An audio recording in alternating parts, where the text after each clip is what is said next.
Va salute. This is Troy Pacelli of Last Call, and I'm just here to let you know that the following live stream is rated R for adult language, highly inappropriate jokes, and oh, who the are we kidding? We have no idea what is going to come out of Gorilla's mouth. Viewer discretion is advised.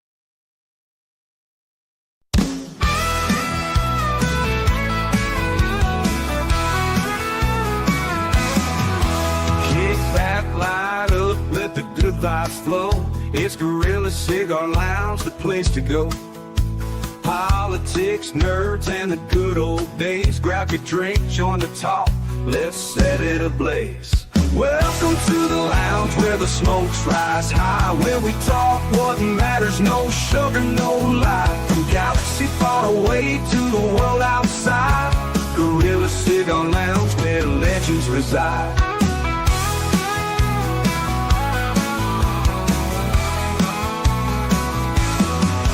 Starships and memories, debates get real. We're saving the world with a mic and some seal. Laughs and wisdom, we're bringing the heat. So pull up a chair, you're in for a treat. Welcome to the lounge where the smokes rise high, where we talk what matters, no sugar, no lie. From galaxy far away to the world outside, Gorilla Cigar Lounge where legends reside.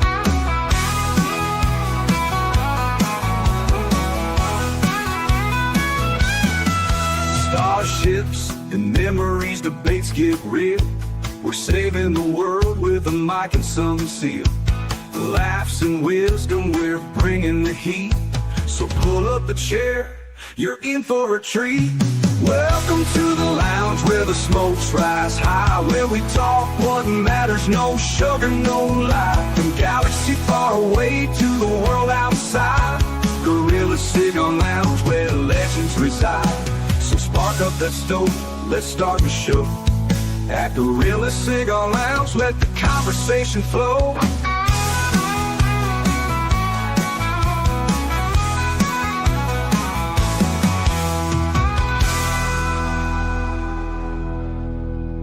Don't know what the fuck they're doing. Do you understand that?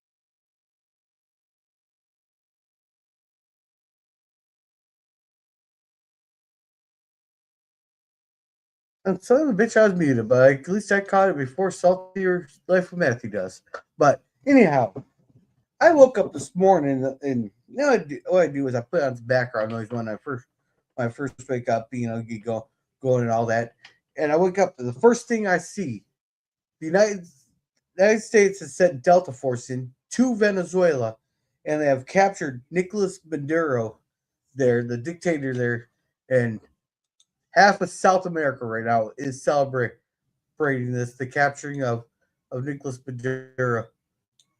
Oh, and Trump is live. Shoot. I'm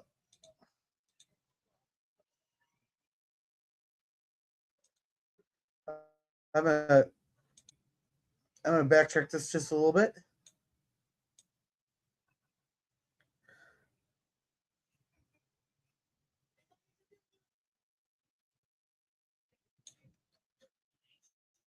All right, so we're just gonna share. We're gonna share my other screen real quick here. And sorry, the quality might be bad. I'm using my old computer. And many others. There's a picture President of Trump and other members of the US Trump administration have repeatedly called the narco-terrorism as one of the reasons for strikes off coast of Venezuela on several boats, saying that I'm only a couple minutes behind here.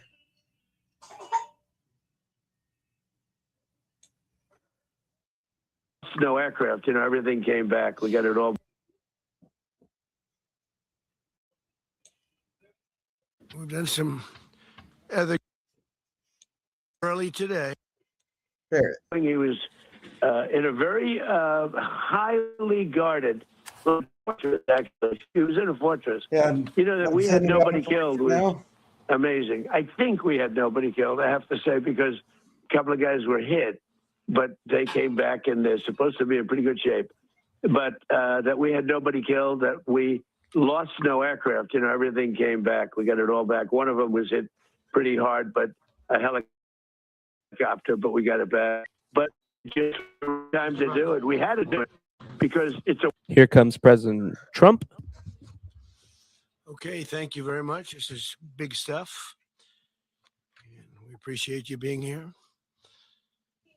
Oh, I suppose I should put the Late last night and early today, at my direction, the United States forces conducted an extraordinary military operation in the capital of Venezuela. Overwhelming American military power, air, land, and sea, was used to launch a spectacular assault. And it was an assault like people have not seen since World War II. It was a force against a heavily fortified military fortress in the heart of Caracas to bring outlaw dictator Nicolás Maduro to justice. This was one of the most stunning, effective, and powerful displays of American military might and competence in American history. And if you think about it, we've done some other good ones, like the attack on Soleimani, the attack on al-Baghdadi, and the obliteration and decimation of the Iran nuclear sites just recently in an operation known as Midnight Hammer, all perfectly executed and done. No nation in the world could achieve what America achieved yesterday, or frankly, in just a short period of time. All Venezuelan military capacities were rendered powerless as the men and women of our military, working with U.S. law enforcement, successfully captured Maduro in the dead of night. It was dark. The lights of Caracas were largely turned off due to a certain expertise that we have. It was dark and it was deadly. But captured along with his wife, Celia Flores, both of whom now face American justice. Maduro and Flores have been indicted in the Southern District of New York, Jay Clayton, for their campaign of deadly narco-terrorism against the United States and its citizens. I want to thank the men and women of our military who achieved such an extraordinary success overnight with breathtaking speed, power, precision, and competence. You rarely see anything like it. You've seen some raids in this country that didn't go so well. They were an embarrassment. If you look back to Afghanistan, or if you look back to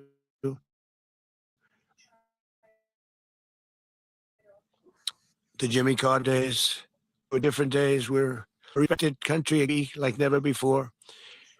These highly trained warriors operating in collaboration with U.S. law enforcement caught them in a very ready position. They were waiting for us. They knew we had many ships out in the sea, just sort of waiting. They knew we were coming. So they were in a ready, what's called a ready position, but they were completely overwhelmed and very quickly incapacitated.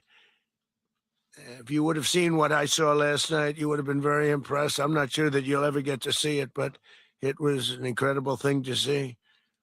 Not a single American service member was killed, and not a single piece of American equipment was lost. We had many helicopters, many planes, many people involved in that fight. But think of that, not one piece of military equipment was lost, not one service member was, more importantly, killed. The United States military is the strongest and most fearsome military on the planet by far. With capabilities and skills our enemies can scarcely begin to imagine. We have the best equipment anywhere in the world. There's no equipment like what we have. And you see that even if you just look at the boats, we've got 97% of the drugs coming in by sea. 90%. Each boat kills on average, 25,000 people. We knocked out 97%. And those drugs mostly come from a place called Venezuela. We're going to run the country until such time as we can do a safe, proper, and judicious transition. So we don't want to be involved with having somebody else get in, and we have the same situation that we had for the last long period of years. So we are going to run the country until such time as we can do a proper and judicious transition. And it has to be judicious because that's what we're all about. We want peace, liberty, and justice for the great people of Venezuela. And that includes many from Venezuela that are now living in the United States and want to go back to their country. It's their homeland. We can't take a chance that somebody else takes over Venezuela that doesn't have the good of the Venezuelan people in mind. Decades of that. We're not going to let that happen. We're there now, and what people don't understand, but they understand as I say this, we're there now, but we're going to stay until such time as the proper transition can take place. So we're going to stay until such time as we're going to run it, essentially, until such time as a proper transition can take place. As everyone knows, the oil business in Venezuela has been a bust, a total bust for a long period of time. They were pumping almost nothing by comparison to what they could have been pumping and what could have taken place. We're going to have our very large United States oil companies, the biggest anywhere in the world, go in, spend billions of dollars, the badly broken infrastructure, the oil infrastructure, and start making money for the country. And we are ready to stage a second and much larger attack if we need to do so. So we were prepared to do a second wave if we needed to do so. We actually assumed that a second wave would be necessary, but now it's probably not. The first wave, if you'd like to call it that, the first attack was so successful, we probably don't have to do a second, but we're prepared to do a second wave, a much bigger wave, actually. This was pinpoint, but we have a much bigger wave that probably won't have to do. This partnership of Venezuela with the United States of America, a country that everybody wants to be involved with because of what we were able to do and accomplish, will make the people of Venezuela rich, independent, and safe. And it will also make the many, many people from Venezuela that are living in the United States extremely happy. They suffered. They suffered. So much was taken from them. They're not going to suffer anymore. The illegitimate dictator Maduro was the kingpin of a vast criminal network responsible for trafficking colossal amounts of deadly and illicit drugs into the United States. As alleged in the indictment, he personally oversaw the vicious cartel known as Cartel de las Solas, which flooded our nation with lethal poison, responsible for the deaths of countless Americans, the many, many Americans. Hundreds of thousands over the years of Americans died because of him. Maduro and his wife soon face the full might of American justice and stand trial on American soil. Right now, they're on a ship. They'll be heading to, ultimately, New York. And then a decision will be made, I assume, between New York and Miami or Florida. But we have people where the overwhelming evidence of their crimes will be presented in a court of law. And I've seen it. I've seen what we have. It's horrible and breathtaking that something like this could have been allowed to take place. For many years after his term as president of Venezuela expired, Maduro remained in power and waged a ceaseless campaign of violence, terror, and subversion against the United States of America, threatening not only our people, but the stability of the entire region. And you all saw it. In addition to trafficking gigantic amounts of illegal drugs that inflicted untold suffering and human destruction all over the country, all over, in particular, the United States.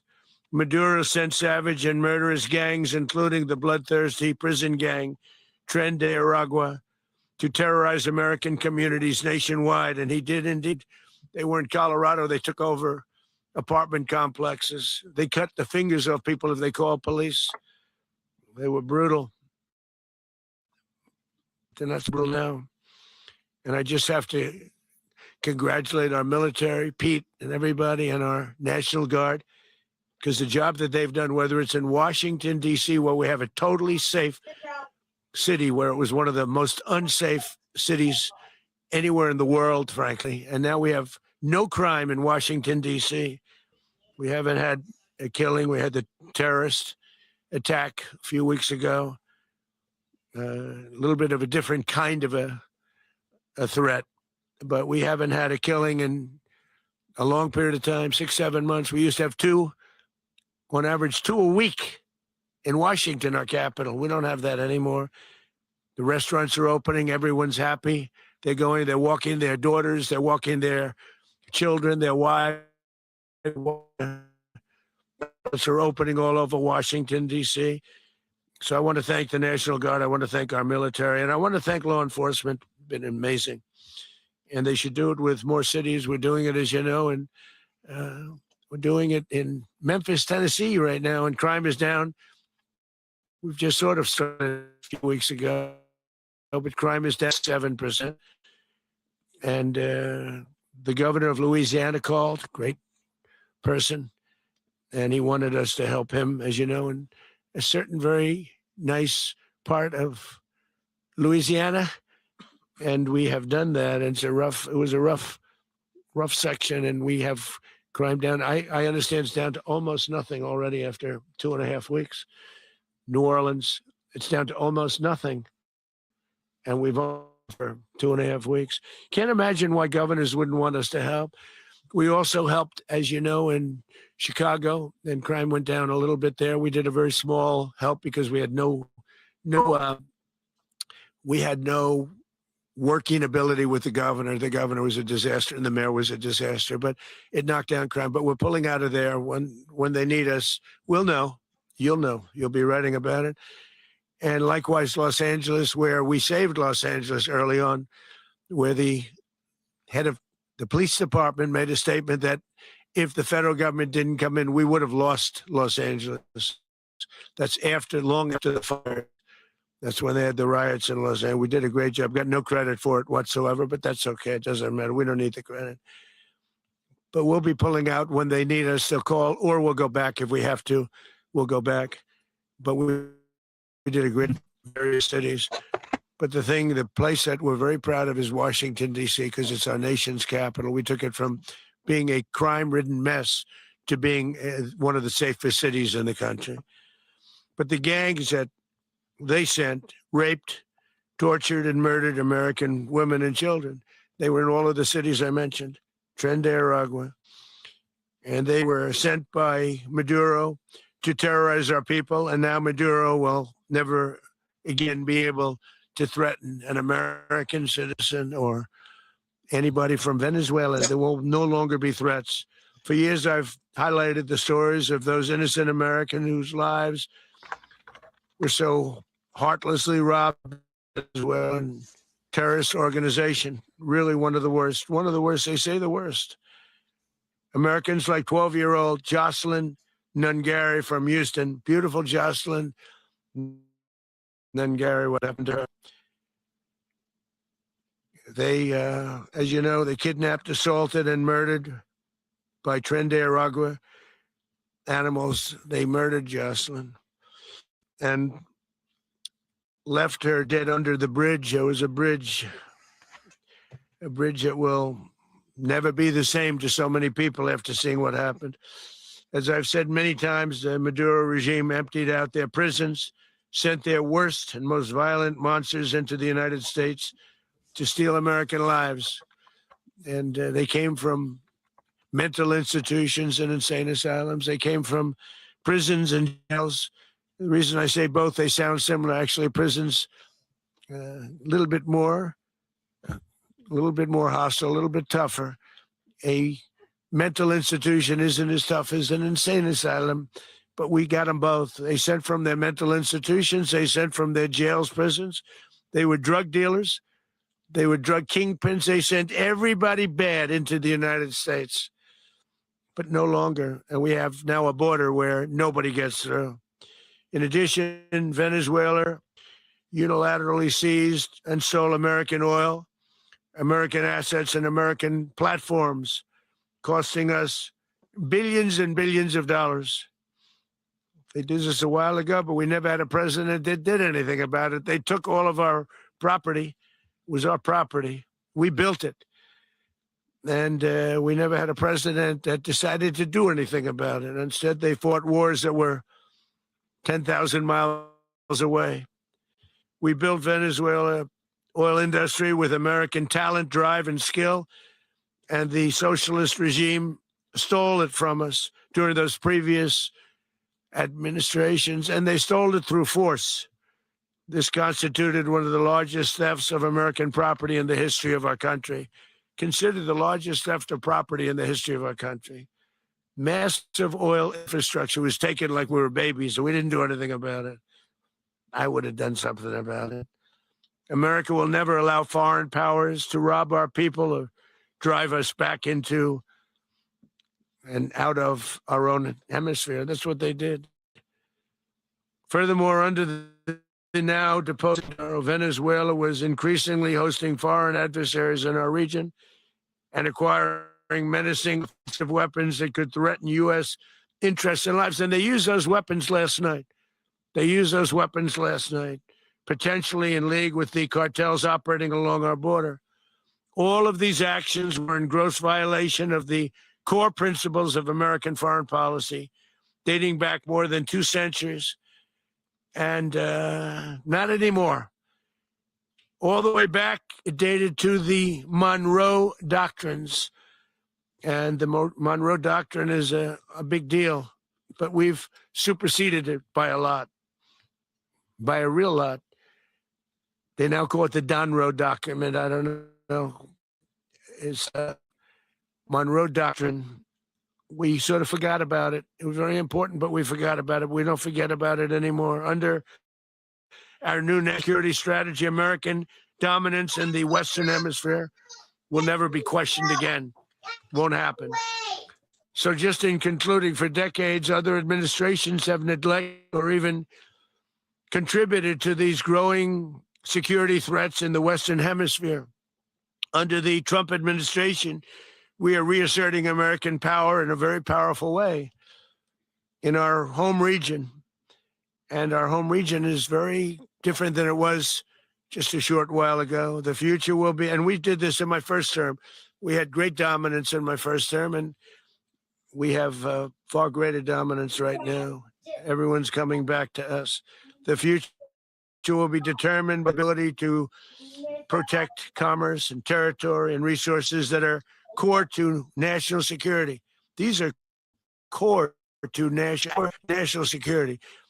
Just like tariffs are, they've made our country rich, and they've made our national security stronger than ever before. But these are the iron laws that have always determined global power. And we're going to keep it that way. We will secure our borders. We will stop the terrorists. We will crash the cartels, and we will defend our citizens against all threats, foreign and domestic. Other presidents may have lacked the courage, whatever, to defend America, but I will never allow terrorists and criminals to operate with impunity against the United States. This extremely successful operation should serve as warning to anyone who would threaten American sovereignty or endanger American lives. Very importantly, the embargo on all Venezuelan oil remains in full effect. What?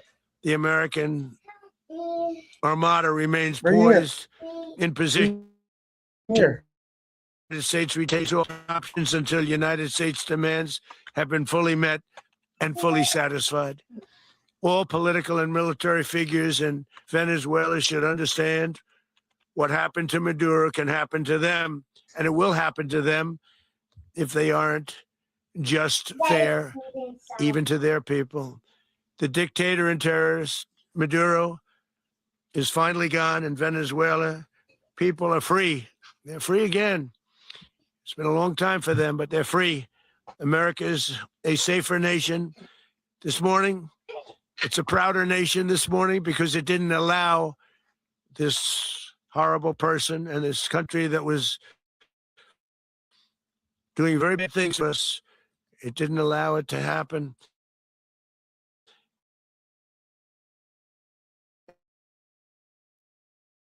And the Western Hemisphere is right now a much Raising Cane. He's fantastic man. I've worked with a lot of generals. I worked with some I didn't like. I worked with some I didn't respect. I worked with some that just weren't good. But this guy is fantastic. I watched last night one of the most precise attacks on sovereignty. I mean, it was an attack for justice. And I'm very proud of him. And I'm very proud of our Secretary of War, Pete Hegseth, who I'm going to ask to say a few words. Thank you very much. Mr. President, can you explain how the U.S. will run Venezuela? Well, thank you, Mr. President. Finally, a commander-in-chief the world respects and the American people deserve. And as the president said, words can barely capture the bravery and the power and the precision of this historic operation. A massive joint military and law enforcement raid flawlessly executed by the greatest Americans our country has to offer. American warriors are second to none, the best in the world and the best of our country. What all of us witnessed last night was sheer guts and grit, gallantry, and glory of the American warrior. I'm simply humbled by such men. And I tip my hat to our chairman, Dan Raising Cane, and all those Americans who stood watch last night. Our warriors are the elite of America. And again, President Trump has your back. No other country on planet Earth, and it's not even close, could pull this kind of operation off. And no other president has ever shown this kind of leadership, courage, and resolve, the most powerful combination the world has ever seen. As the president said, our adversaries remain on notice. America can project our will anywhere, anytime. The coordination, the stealth, the lethality, the precision, the very long arm of American justice, all on full display in the middle of the night. Nicolás Maduro had his chance, just like Iran had their chance, until they didn't and until he didn't. He effed around and he found out. President Trump is deadly serious about stopping the flow of gangs and violence to our country. Deadly serious about stopping the flow of drugs and poison to our people. Deadly serious about getting back the oil that was stolen from us. And deadly serious about reestablishing American deterrence and dominance in the Western Hemisphere. This is about the safety, security, freedom, and prosperity of the American people. This is America first. This is peace strength. And the United States War Department is proud to help deliver it. Welcome to 2026. And under President Trump, America is back. I'd like to welcome now our chairman, Chairman Raising Cane, to give a few more details about the operation. Mr. Chairman. Thank you, Mr. Secretary. Thank you, Mr. President, and good morning. Last night, on the order of the President of the United States, and in support of a request from the Department of Justice, as the President said, the United States military conducted an apprehension mission in Caracas, Venezuela, to bring to justice two indicted persons, Nicolás and Cecilia Maduro. This operation, known as Operation Absolute Resolve, was discreet, precise, and conducted during the darkest hour second, and was the culmination of months of planning and rehearsal, an operation that frankly only the United States military could undertake. What I'd like to do this morning is talk to you through some of the preparation and the details without compromising any of our tactics, techniques, and procedures. There is always a chance that we'll be tasked to do this type of mission again. Our interagency work began months ago and built on decades of experience of integrating complex air, ground, space, and maritime operations. While the past 2 decades have honed the skills of our special operations forces, this particular mission required every component of our joint force, with soldiers, sailors, airmen, Marines, and Guardians working in unison with our intelligence agency partners and law enforcement teammates in an unprecedented operation. We leveraged our unmatched intelligence capabilities and our years of experience in hunting terrorists. And we could not have done this mission without the incredible work by various intelligence agencies, including the CIA, NSA, and NGA. We watched, we waited, we prepared, we remained patient and professional. This mission was meticulously planned, drawing lessons from decades of missions over the last many years. Many missions over these last many years. This was an audacious operation that only the United States could do. It required the utmost of precision and integration within our joint force. And the word integration does not explain the sheer complexity of such a mission. An extraction so precise, it involved more than 150 aircraft launching across the Western Hemisphere in close coordination, all coming together in time and place to layer effects for a single purpose: to get an interdiction force into downtown Caracas while maintaining the element of tactical surprise. Failure of one component of this well-oiled machine would have endangered the entire mission, and failure is never an option for America's joint force. Those in the air over Caracas last night were willing to give their lives for those on the ground and in the helicopters. Let me talk a little bit about the preparation. After months of work by our intelligence teammates to find Maduro and understand how he moved, where he lived, what he ate, what he wore, what were his pets. In early December, our force was set pending a series of aligned events.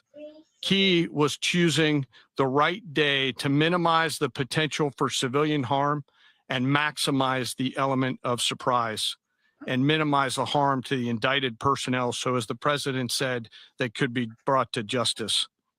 And as the president said earlier today, weather in Venezuela is always a factor this time of the year.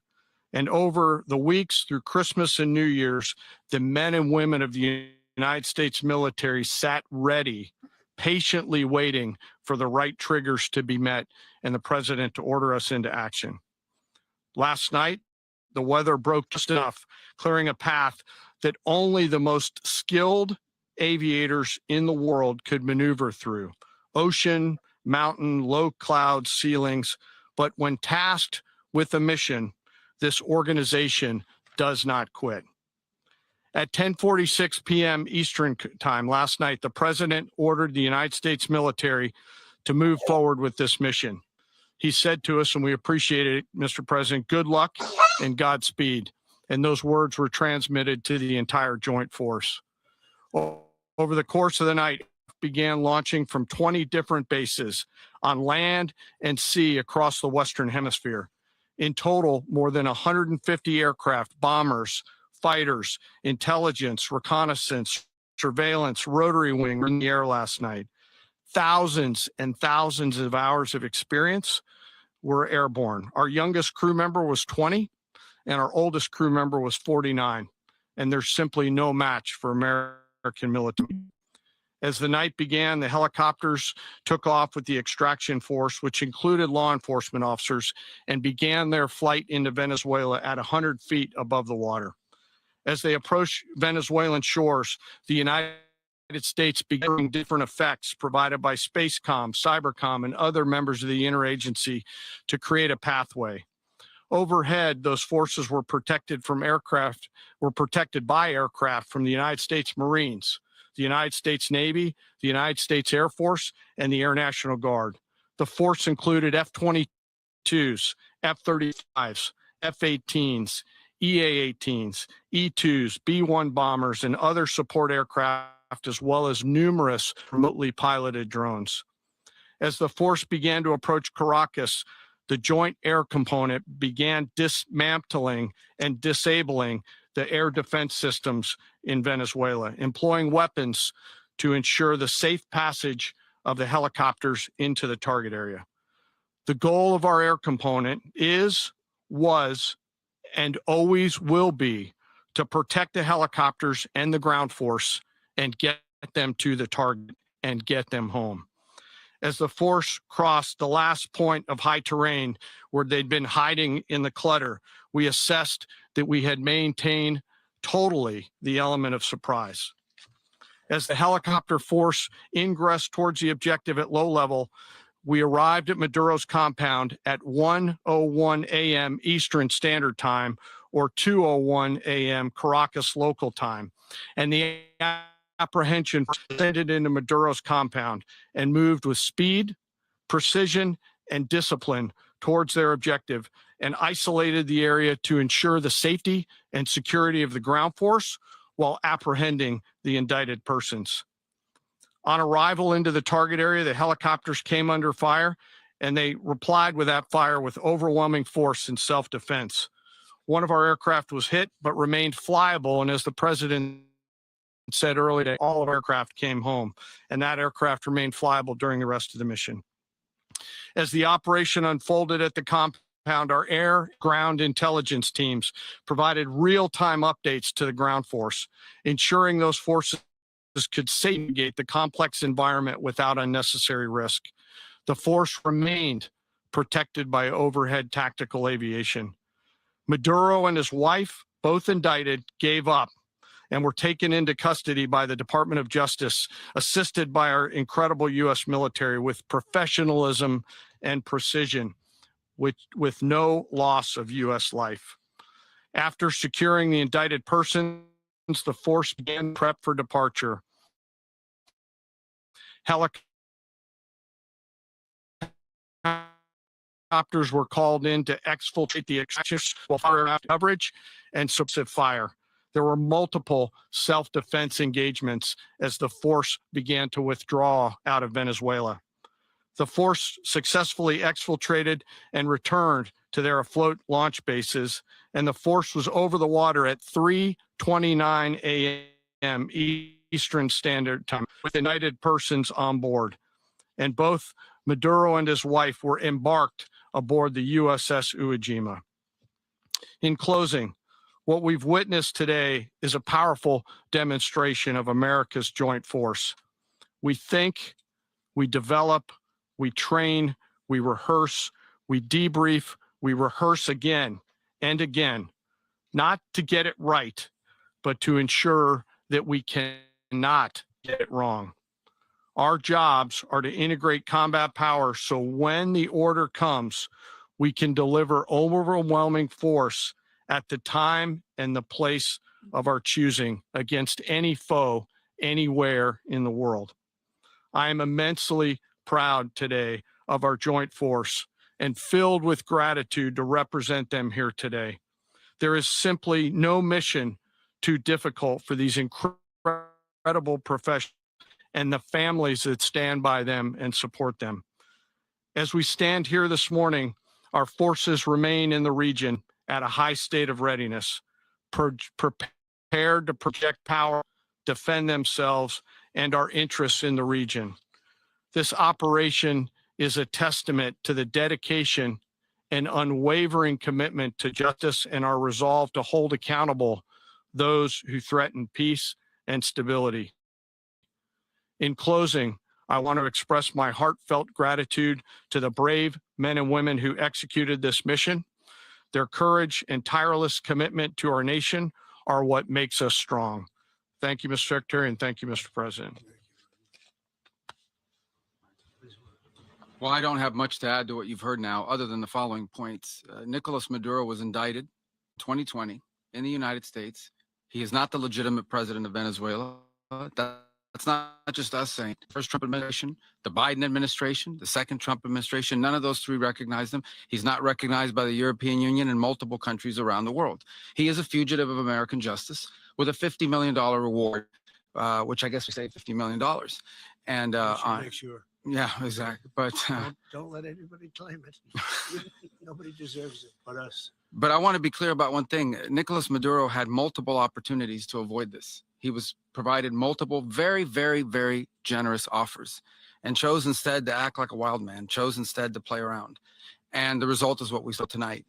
The other message here is the following. You have a guy, like many people around the world, they like to play games. You have to decide he's going to invite Iran into his country, is going to, do the confiscation of American oil. He's going to country is going to take Americans prisoner and try to hold them for hostage and trade them like he was able to do with the Biden administration. Basically likes to play games all the time and thinks nothing's going to happen.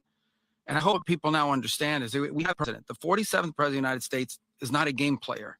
When he tells you that he's going to do something, when tells you he's going to, he means it. He actions it. I can tell you, I've watched this process now for 14, 15 years, been around it. Everybody, I'm going to do this, I'm going to do that. When I get there, we're going to do this. We're going to. This is a president of action. Like, I understand yet how they haven't figured this out. And now, if you don't know, now you know, because this is the way it's going to play out. And if people understand that, just doesn't press. And if he says he's serious about something, he means it. And this is something that was a direct threat to the national interest of the United States, and the president addressed it. There's a president of peace, by the way. I told you what I just said earlier. This guy had multiple opportunities to find his way somewhere else and figure out another. He could have been living somewhere else right now, very happy, but instead he wanted to play big boy. And so now, he's got other sets of problems on his hands. And I think that the message here should be for the world. Look, the president doesn't go out looking for people to pick fights with. He's not generally wants to get along with everybody. We'll talk and meet with anybody, but don't play games. Don't play games with this president because it's not going to turn out well. And so I hope that, I guess that lesson was learned last night, and we hope it'll be instructive moving forward. Mr. President, you said that the U.S. is going to run Venezuela. So who's in power right now?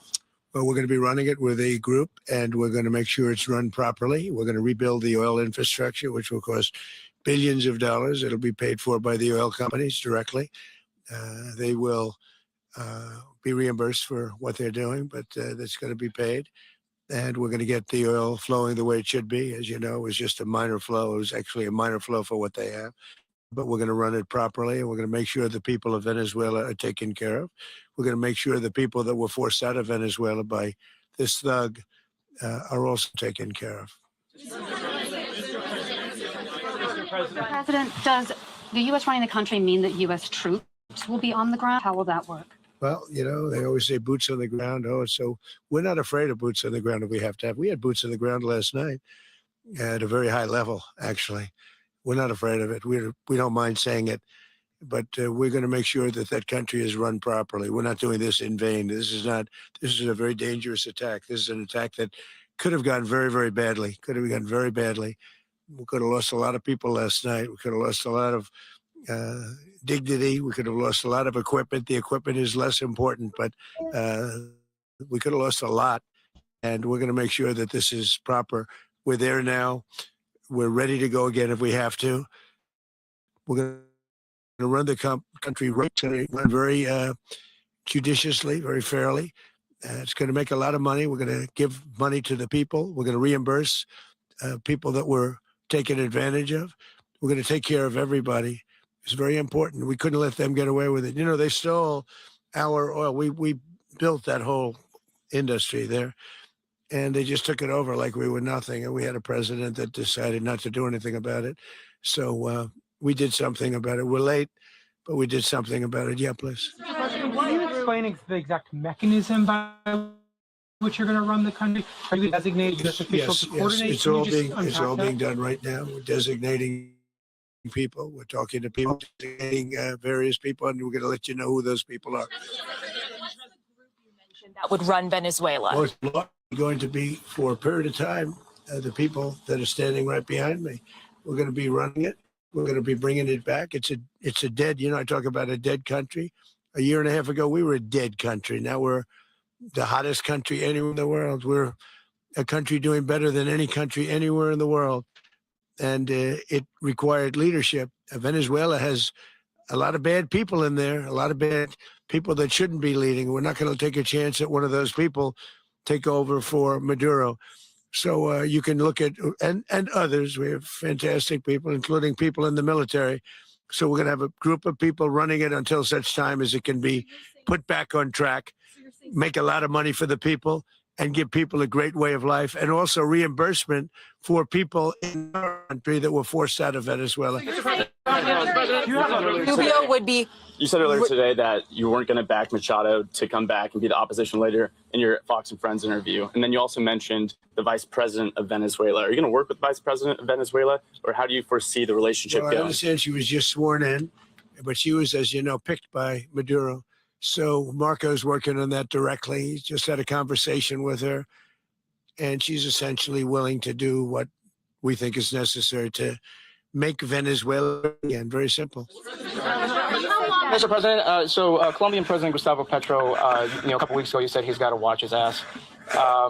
And today he said he's not concerned about anything happening to him in the aftermath of this operation. So just what your message is about he has cocaine mills. He has factories where he makes cocaine.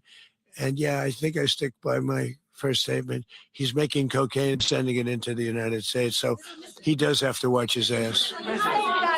Mr. President, did you notify any members of Congress in advance? Marco, do you want to talk about that? Because you were involved. Sure. We call members of Congress immediately after. This was not the kind of mission that you can do congressional notification on. It was a trigger-based mission in which conditions had to be met night after night. We watched and monitored that for a number of days. So it's just simply not the kind of mission you can call people and say, hey, we may do this at some point in the next 15 days.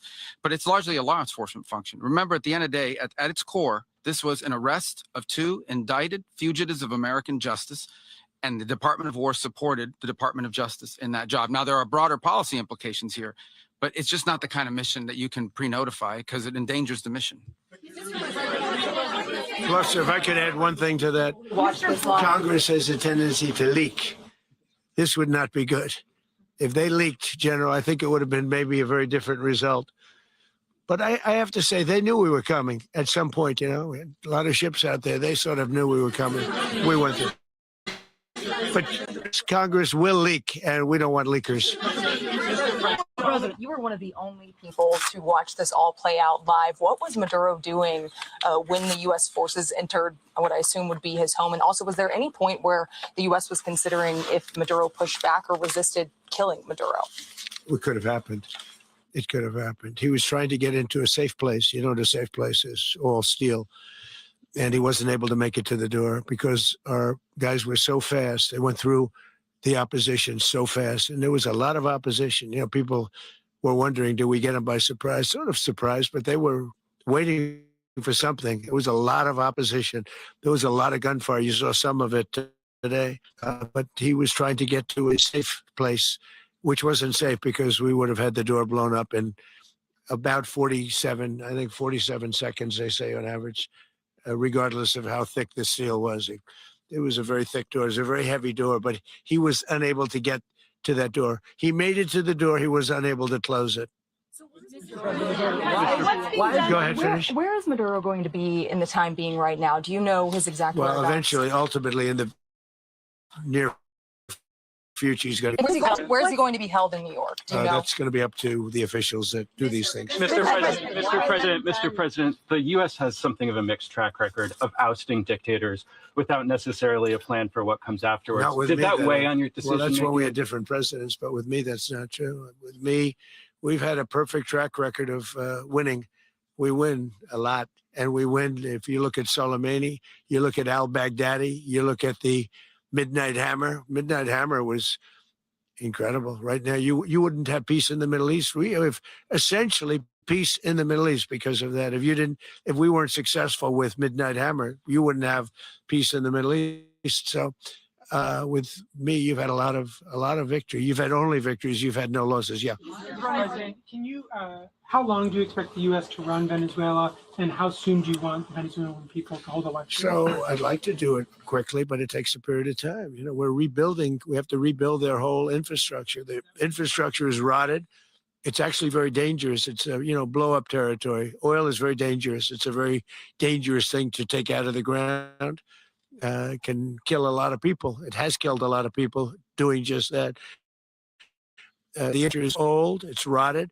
Much of it is stuff that we put there 25 years ago, and we're going to be replacing it. And we're going to take a lot of money out so that we can take care of the country. Yeah. Are you saying that Secretary Rubio and Mr. President, China, Russia, and Iran have interests in Venezuela. How does this operation affect your relationships with them when it comes to the oil and drugs? And Russia,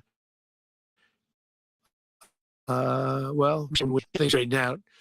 But in terms of other countries that want oil, we're in the oil business. We're going to sell it to them. We're not going to say we're not going to give it to them. In other words, we'll be selling oil probably in much larger doses because they couldn't produce very much because their infrastructure was so bad. So we'll be selling large amounts of oil to other countries, many of whom are using it now. But I would say many more will come. Are you saying, Mr. President, are you saying that, Mr. President, are you saying that? Oh. Mr. President, thank you. What is your message to the people of Venezuela today? Of course, the civilian population specifically, they have a lot of questions to people. Justice, you're going to have some of the riches that you should have had for a long period of time. It was stolen from you. But you're going to have peace and you're going to have safety. You're going to have justice. You're going to have a country. You're going to have a real country. You're going to have potentially a great country. You know, if you go back 20 years, maybe even a little longer ago, that was a great country. And they destroyed it. Remember I said that if we lose this election, the United States will be Venezuela on steroids. That's what would have happened. Had we lost the election, the 2024 election, so badly, when you look at the border from 2020, what they did, what Joe Biden administration did to our country should never be forgotten. But if we had to go through another year of that, we would be exactly where Venezuela was. In terms, I used to say, if they win, we're going to be Venezuela on steroids, and that's what would have happened. President, thank you. Are you saying that Secretary Hegseth and Rubio are going to be running Venezuela, and will you be sending in U.S. military They're troops going to to be a provide? team that's working with the people of Venezuela to make sure that we have Venezuela right. Just leave. Who's going to take over? I mean, there is nobody to take over. You have a vice president who's been appointed by Maduro. And right now she's the vice president and she's, I guess, the president. She was sworn as president just a little while ago. She had a long conversation with Marco and she said, we'll do whatever you need. I think she was quite gracious, but she didn't have a choice. We're going to have this done right. We're not going to just do this with Maduro, then leave like everybody else, leave and say, let it go to hell. If we just left, it has zero chance of ever coming back. We'll run it properly, professionally. We'll have the greatest oil companies in the world going and invest billions and billions of dollars and take out money, use that money in Venezuela. And the biggest beneficiary are going to be the people of Venezuela. And also, I can't stress this strongly enough. We'll get out of Venezuela, United States, and frankly, some want to stay, and some probably want to go back. Yeah.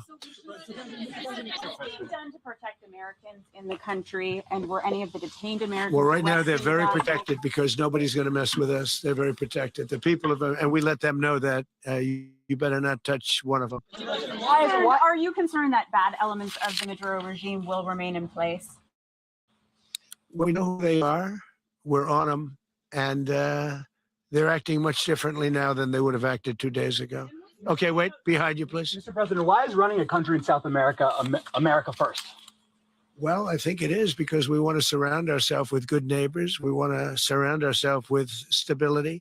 We want to surround ourselves with energy. We have tremendous energy in that country. It's important that we protect it. We need that for ourselves. We need that for the world. And we want to make sure we can protect it. Yes, sir. Please, go ahead. Is your message here for Cuba and Diaz-Canel? Well, Cuba is, not doing very well right now. That system has not been a very good one for Cuba. The people there have suffered for many, many years. And I think Cuba is going to be something we'll end up, because Cuba is a failing nation right now, very badly failing nation. And we want to help the people of, it's very similar in the sense that we want to help the people of Cuba, but we want to also help the people that were forced out of Cuba and living in this country. Do you want to say something about that, Marco, please? Well, I mean, I just gave you a statement a few minutes ago about, when the president speaks, you should take him seriously. So suffice it to say, Cuba is a disaster. It's run by incompetent, senile men, and in some cases, not senile, but incompetent nonetheless. It has no economy. It's in total collapse. And by the way, they were, all of the guards that helped protect Maduro, this is well known, their whole spy agency, all that full team. It's amazing. This poor island took over Venezuela in some cases. One of the biggest problems that Venezuelans have is they have to declare independence from Cuba. They tried to basically colonize it from a security standpoint. So, yeah, look, if I lived in Havana and I was in the government, I'd be concerned, at least a little bit. Well, the president already announced a week ago that anything that's sanctioned, it's sanctioned oil, it's not going to be allowed to get there. So that's a pre-existing. Mr. President. The answer is yes. Yes. Aware of the location of opposition leader Machado, and have you been in contact with her? No, we haven't. No, we haven't. Mr. President, do you have any hesitations about Machado? Mr. President, on Monday. Oh, I think it would be very tough for her to be the leader. She doesn't have the support within or the respect within the country. She's a very nice woman, but she doesn't have the respect. Mr. President, is it possible that the U.S. ends up administrating Venezuela for years? Well, it won't cost us anything because the money coming out of the ground is very substantial, so it's not going to cost us anything. We want safety there. We want to be surrounded by countries that aren't housing all of our enemies all over the world. That's what was happening, and you don't want to have that. But we're going to be rebuilding, and we're not spending money. The oil companies are going to go in. They're going to spend money. We're going to take back the oil that, frankly, we've taken back a long time ago. A lot of money is coming out of the ground. We're going to get reimbursed for all of that. We're going to get reimbursed for everything that we spend. So it's going to be a very important. This is a very big evening that took place last night.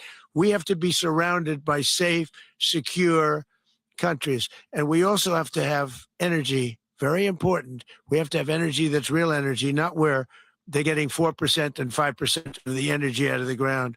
You take a look, it was such a disaster. So what's going to happen with Venezuela, I think, over the next period of a year is going to be a great thing. And the people of Venezuela will be the biggest beneficiaries. Mr. President,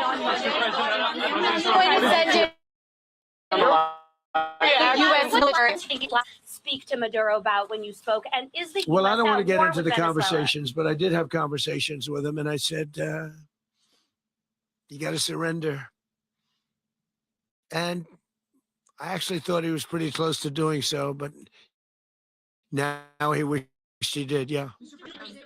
You said that Maduro is responsible for drug trafficking. You recently pardoned the former president of Honduras who was convicted of many drug trafficking. Can you explain how these two situations are different? Well, would you ever pardon Maduro? I endorsed, as you know, the winning president, the man who won in Honduras. I endorsed the man who won in Chile. I endorsed the man who won in Argentina, and we are doing very well with that whole group. What the man that I pardoned was, if you could equate it to us, he was treated like the Biden administration treated a man named Trump. That didn't work out too well for them. This was a man who was persecuted very unfairly. He was the head of the country. He was persecuted very unfairly, and there are a number of them. And we felt that it was a very unfair situation that happened to him. He's also a party member of the man who won. So obviously the people liked what I did. And one of the reasons that was done is because of the fact that the party in power felt very strongly that that man was treated very badly. I studied it very quickly, and then I studied it in great detail. I went to a lot of the people standing behind me, and they felt that that man was persecuted and treated very badly. That's why I gave him a pardon. You referenced boots on the ground earlier. Can you just sort of button this up? Do you envision the U.S. military having a presence in Venezuela as the U.S. runs that country? No, we're going to have a presence in Venezuela as it pertains to oil, because we have to have, we're sending in. So you may need something, not very much. But no, we're going to be taking out a tremendous amount of wealth out of the ground. That is going to the people of Venezuela and people from outside of Venezuela that used to be in Venezuela. And it goes also to the United States of America in the form of reimbursement for the damages caused us by that country. So I want to thank you all very much. Thank you. Do you have one? Yes, please. You were so nice before. I'm going to give you the final question. Go Thank ahead. you, Mr. Unless it's a President. bad question, in It's which about case I'll Putin. go one word. It's about who? It's about Putin, if you want. About Putin. Well, that's Okay. always nice You had to a talk phone. about Putin. You had a phone call with him Yeah. on Monday. Did he talk at all about Maduro? Did y'all talk about this? No, we didn't. And We then- never spoke about Maduro. Are you mad at him right now? I mean, there's this I'm not intelligence. thrilled with Putin. I'm not thrilled with Putin. He's killing too many people. There was that I intelligence. thought that would be so. I settled 8 1/4 war. You know what the 1/4 was? Thailand and Cambodia. I did it again. They broke out, and I did it in about 5 hours, and I settled it. I'm giving myself 1/4, so I'm up to now 8 1/4. In other words, I settled the war, but then they broke out. They had a pretty bad breakout over the last 4 days. I got them to go back to peace, so I only give 1/4. I thought the easiest one would be Russia, Ukraine. It's not, and they both have done some pretty bad things. And that's Biden's war. That's not my war. But I want to stop the lives. Did you see where last month 30,000? It was 27,000 the month before. 30,000, mostly soldiers, were killed this last month. 30,000. I want to stop that. You know, I got NATO to pay 5% instead of the 2% that they weren't paying. They weren't paying 2, now they pay 5. And we send them a lot of munitions. We send them a lot of things, missiles and various other things, a lot. And they pay. The United States is losing money. We're probably making money on that. It's the last thing I care about. I just want to stop all those people. We're losing 25, 30,000 human beings that come from 2 places that are very far away. But if I can stop, because it's something I've been pretty good at doing, deals, I guess. It's all a deal. Life is a big deal. But if I can stop that war and stop 30,000 young people, in addition to the fact that people are being killed in Kiev, people are being killed in the city, a much smaller number, but they're being killed, viciously killed. So I'm not happy about it. I thought that would be something that would get solved. We have Mr. Witkoff here. I think that we're making progress, but that's a war that should have never happened. If I were president, it would have never happened. Putin says it. Everybody says it. If I were president, that would have never happened. But I inherited that war. It was Joe Biden, Zelensky, and Putin. I came into the situation, and it's a mess. And I will say this. I watched an operation last night that was so precise, that was so brilliant. I mean, it was incredible. If we had our people, like this general and our people involved, that war would not have gone on very long, that I can tell you. That war, to use an old term, that war has become a bloodbath, and we want it to get stopped. Thank you very much.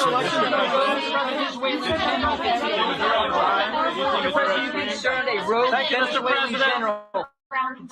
Can you talk about your conversation with the Vice President?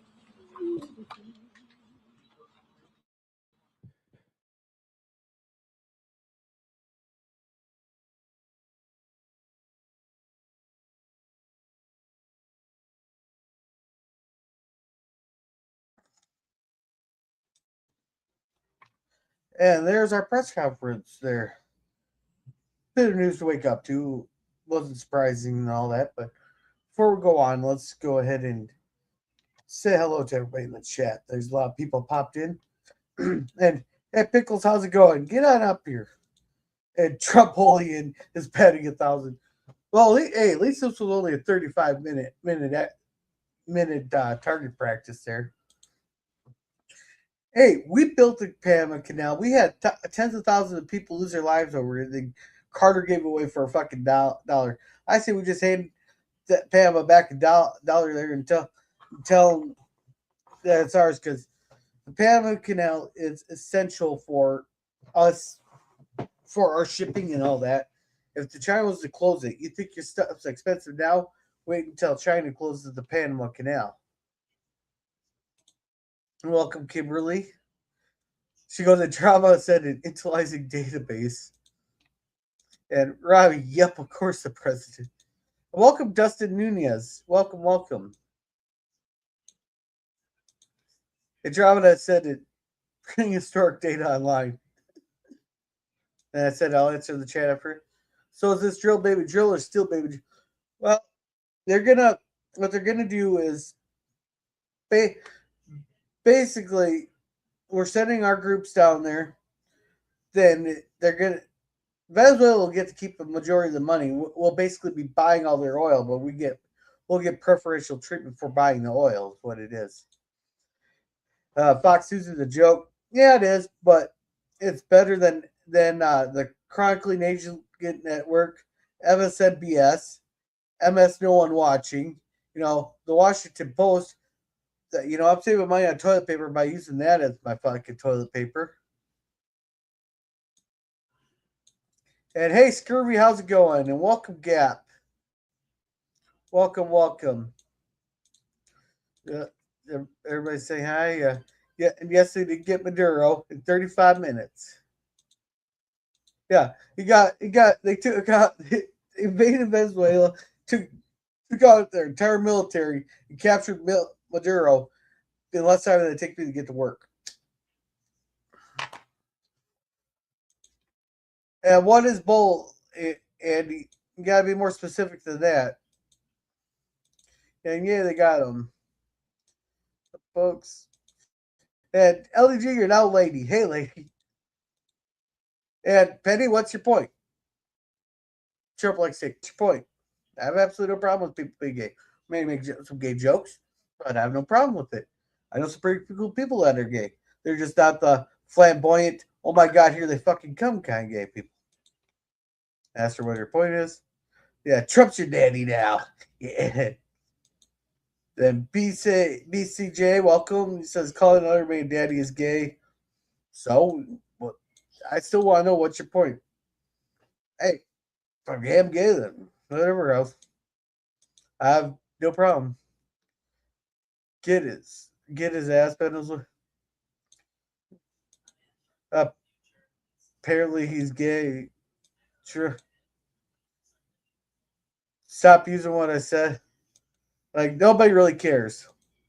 And welcome, Fidel. He goes, too bad Trump didn't run in 2000. Oh, yeah, Bush was a fucking piece of shit. Trump's your daddy now. That's it. Welcome.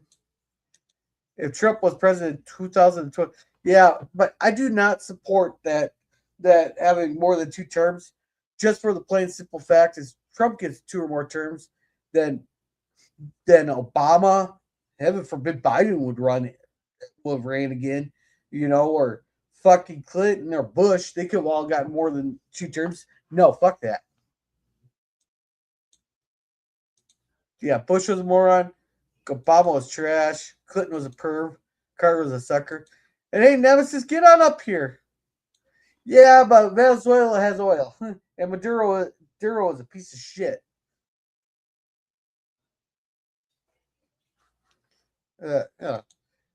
Hey, Eugene, welcome. Hey, you got expertise in this. Come on up. I got the link at the top there, or up. I'll let out people that I can verify are gonna whip it out on stream.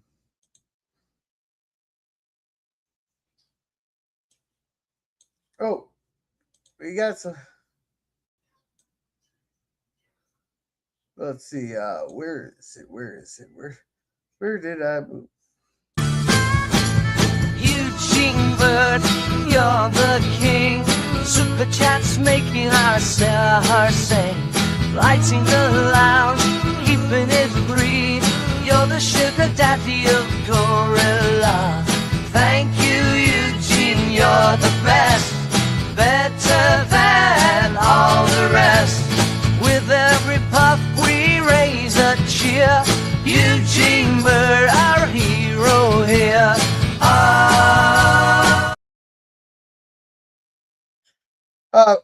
let's see. Yeah, he fucked around and found out.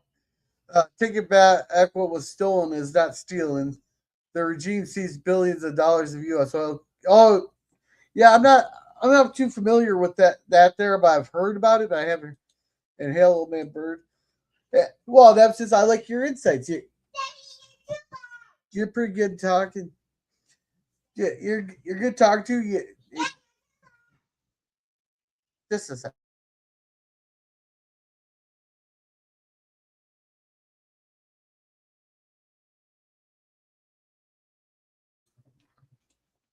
Yeah, so well, I'm waiting to see if anybody will pop up. Let's see what Access has to say. So yeah.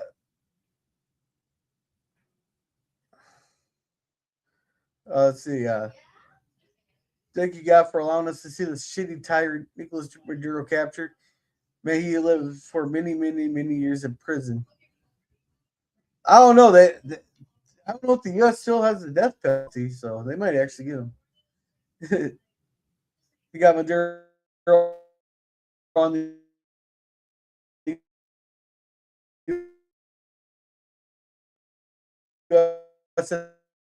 Ujima.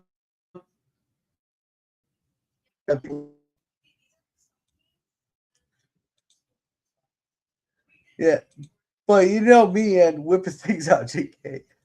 I think it would be interesting to hear old man Bird's opinion.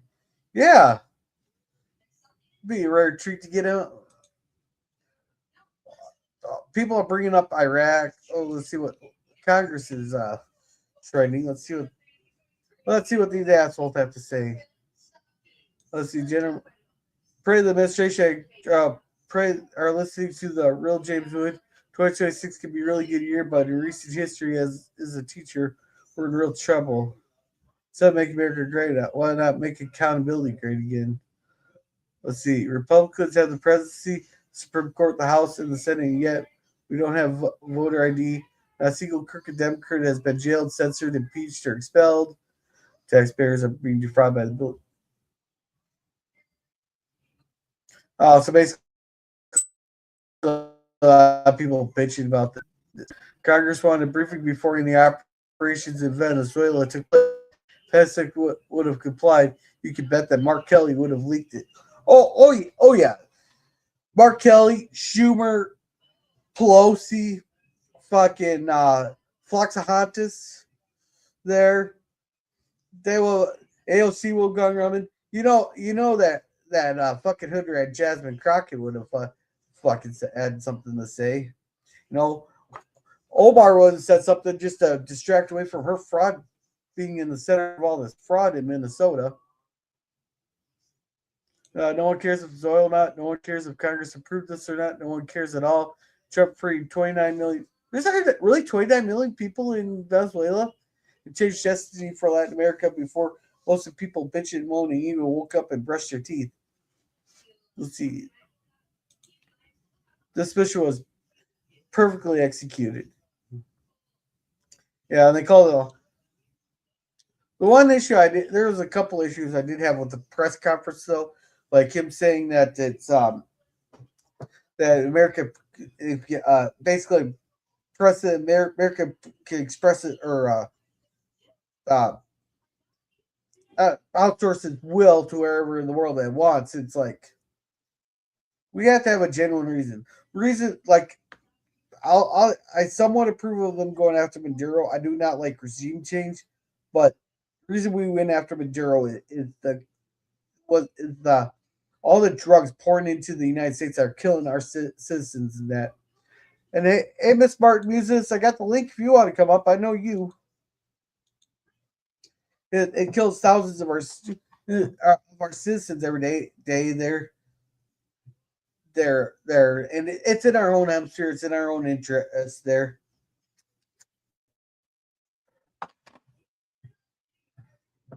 But otherwise, I'm not a big fan of regime change because it usually goes bad. But sometimes you just gotta let this stuff play out.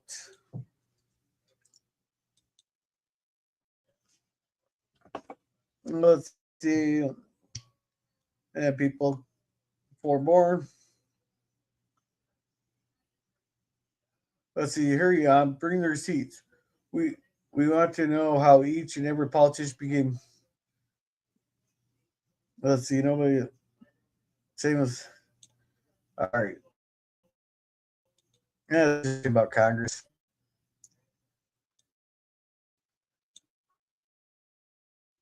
Let's see what.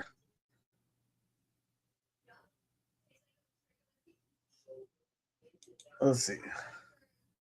This might be one of the biggest stories of the year. Under Trump's direction, U.S. Delta Force captured Nicolás Maduro. We know that how successful Eagles' life is built. They hate Trump more than they love America. Oh, they must have shot his bodyguard or something right in front of him that they got that there. People are celebrating. Well, let's see. President Trump just posted this epic footage of the U.S. strike on Venezuela with Fortune sub playing in the background. Well, you can't have any Chinooks or Blackhawks without Fortune sub playing. Like whenever I hear Fortune Son, I always picture the jungles of Vietnam. Yeah. People agreeing. To the U.S., I don't know what halal products are. Maduro refused to stop sending poison to the United States and murdering American citizens, so Trump sent an Armada to his port neutralizing their defenses and sent special ops team to arrest them and bring them back to the It's not really well, it's gangsters the amount of time it took because we've been in charge of regime change. We changed the regime in Afghanistan, Iraq, Syria, Lebanon. I'm pretty sure there's a few other ones. Let's vote for 3 a.m. to capture dictators and having the ship be fed on the U.S. killing. Just to clear that people are thankful and celebrating the. Yeah, it's just a lot of celebrating here.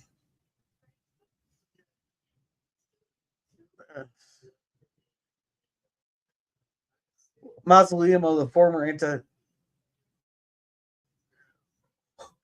What did it? What they dig out the tomb of Hugo Chavez? What they do? Baba's tomb.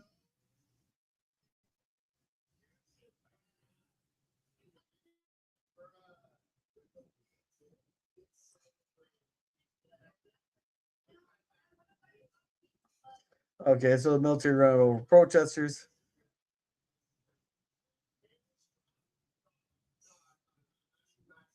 Let's see. The only reason why the U.S. Trump is yet to attack North Korea is because to capture Kim Jong-un, just like he did Nicolás Maduro, because the country has nuclear weapons. Just have nuclear weapons. Now, give it time. Elon Omar literally says the U.S. government will be bending its knee to do the will of the Somali people. Get the fuck out of America. Go fuck yourselves. I can agree with that. So, yeah, this is a lot more. Holy Curtis, get up here. Nah. Thanks. I have to be somewhere. All right, not a problem. And Kapla, Curtis. Welcome. Let's see. Glory to your house. JK incoming. So evil fascist orange man is taking down an innocent narco terrorist that only wants to make an honest living. Yeah. Yeah, just like the guy who stole my laptop made an honest living. Everybody's saying hello. And hey, Herc, how's it going? Everybody's saying hi.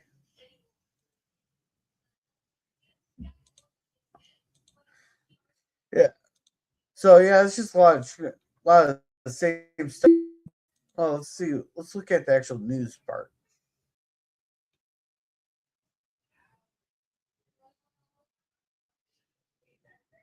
I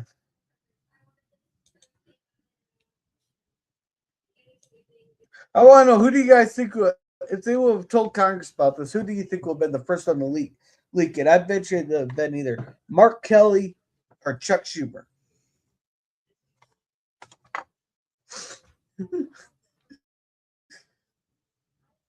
Oh, I love this. For my next week, I'll make the Democrats defend Maduro. You know, I haven't seen a lot of the.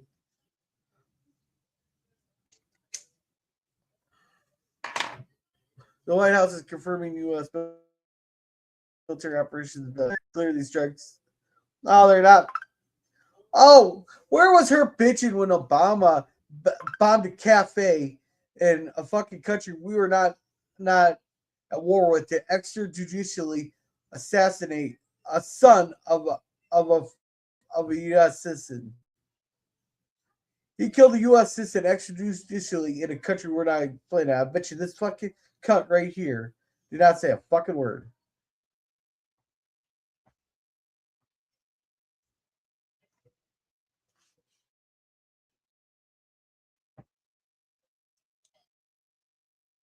And let's see, kudos to President. So John Cornyn he's congratulating him.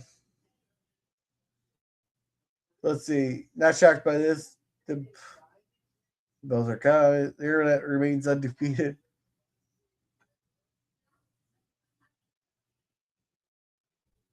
Yeah, everybody's putting the same thing in here. Oh yeah, it's Harry Hall. I'm sure liberal idiots will be gearing up for some protests. True that these libertarians and commies are crying today and promos blah blah blah. This will be a topic they'll use for sure.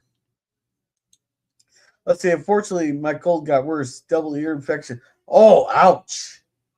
Had to get to urgent care and get some shots. Oh, fuck, that sucks. They have to give me the old steroids. I have to watch on for a few minutes. Chuck Schumer is a real defender of the Republic. He wants all of us to be able to buy drugs and vote Democrat. There you go. There's your Democrats' next slogan. Free drugs if you vote for me. I can already see it.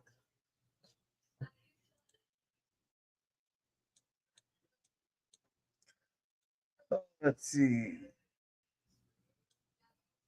So yeah, this one's they're all just posting the same thing and making fun of Dems.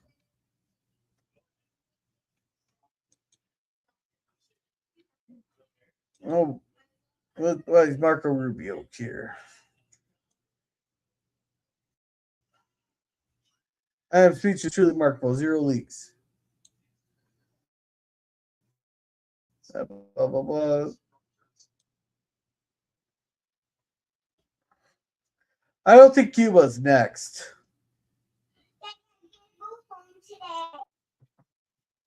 Let's see. Boom. What a mic drop from Marco Rubio. The Constitution does not say you elect the president and then you put in place a State Department to undermine the president if the person who's the Secretary of State doesn't agree with him. That's ridiculous. That's stupid.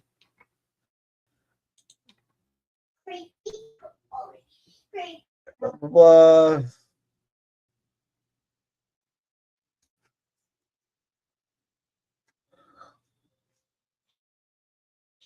People just reported same stuff there.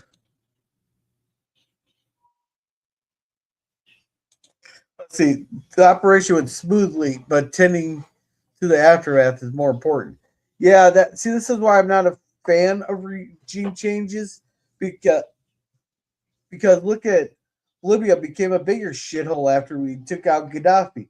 Iraq's a bigger shithole and far worse off than after we took out Hussein. Do I need to mention Afghanistan?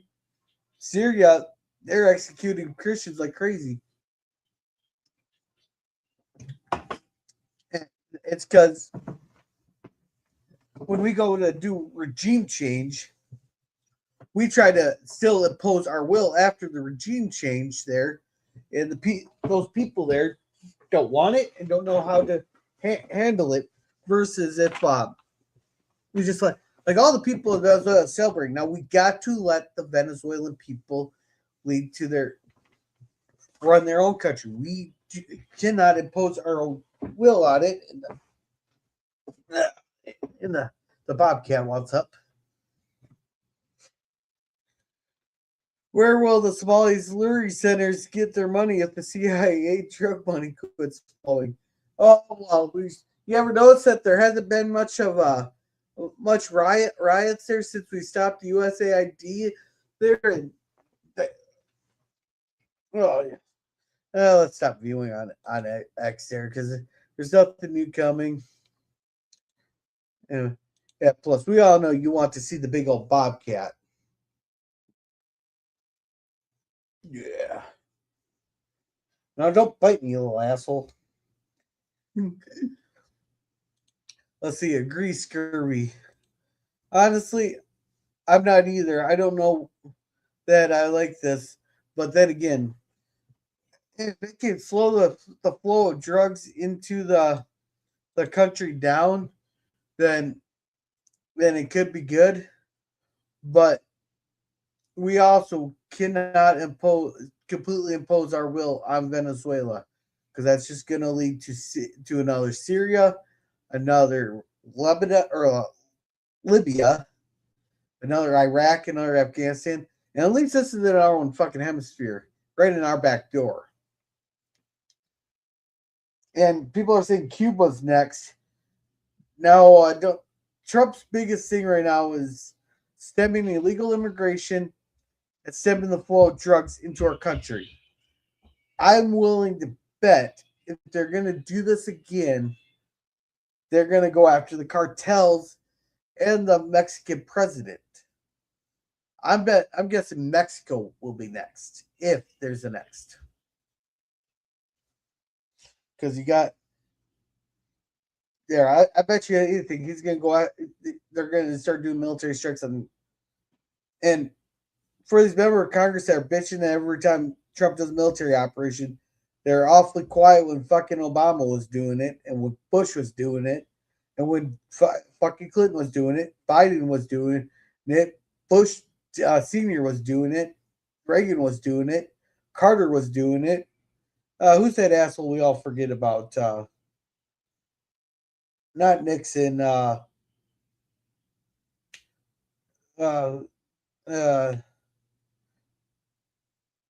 Ford, Gerald Ford. Oh, he might not have done anything because nobody fucking remembers him doing anything. But yeah, thank you, Ford. And Kitty, wait, Telmiro tells which investment bankers are laundering the trillions of drug money. Oh yeah. I would like to see that. Welcome, Mr. Smith. Welcome. It'll be interesting to know. I would love to hear it if they. I would love to hear it if he starts. If they start naming members of Congress.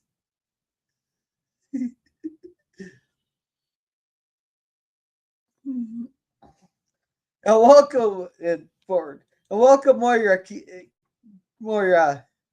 Here's a kid. Yeah, here's your Bobcat there, Moira. Here's the Bobcat.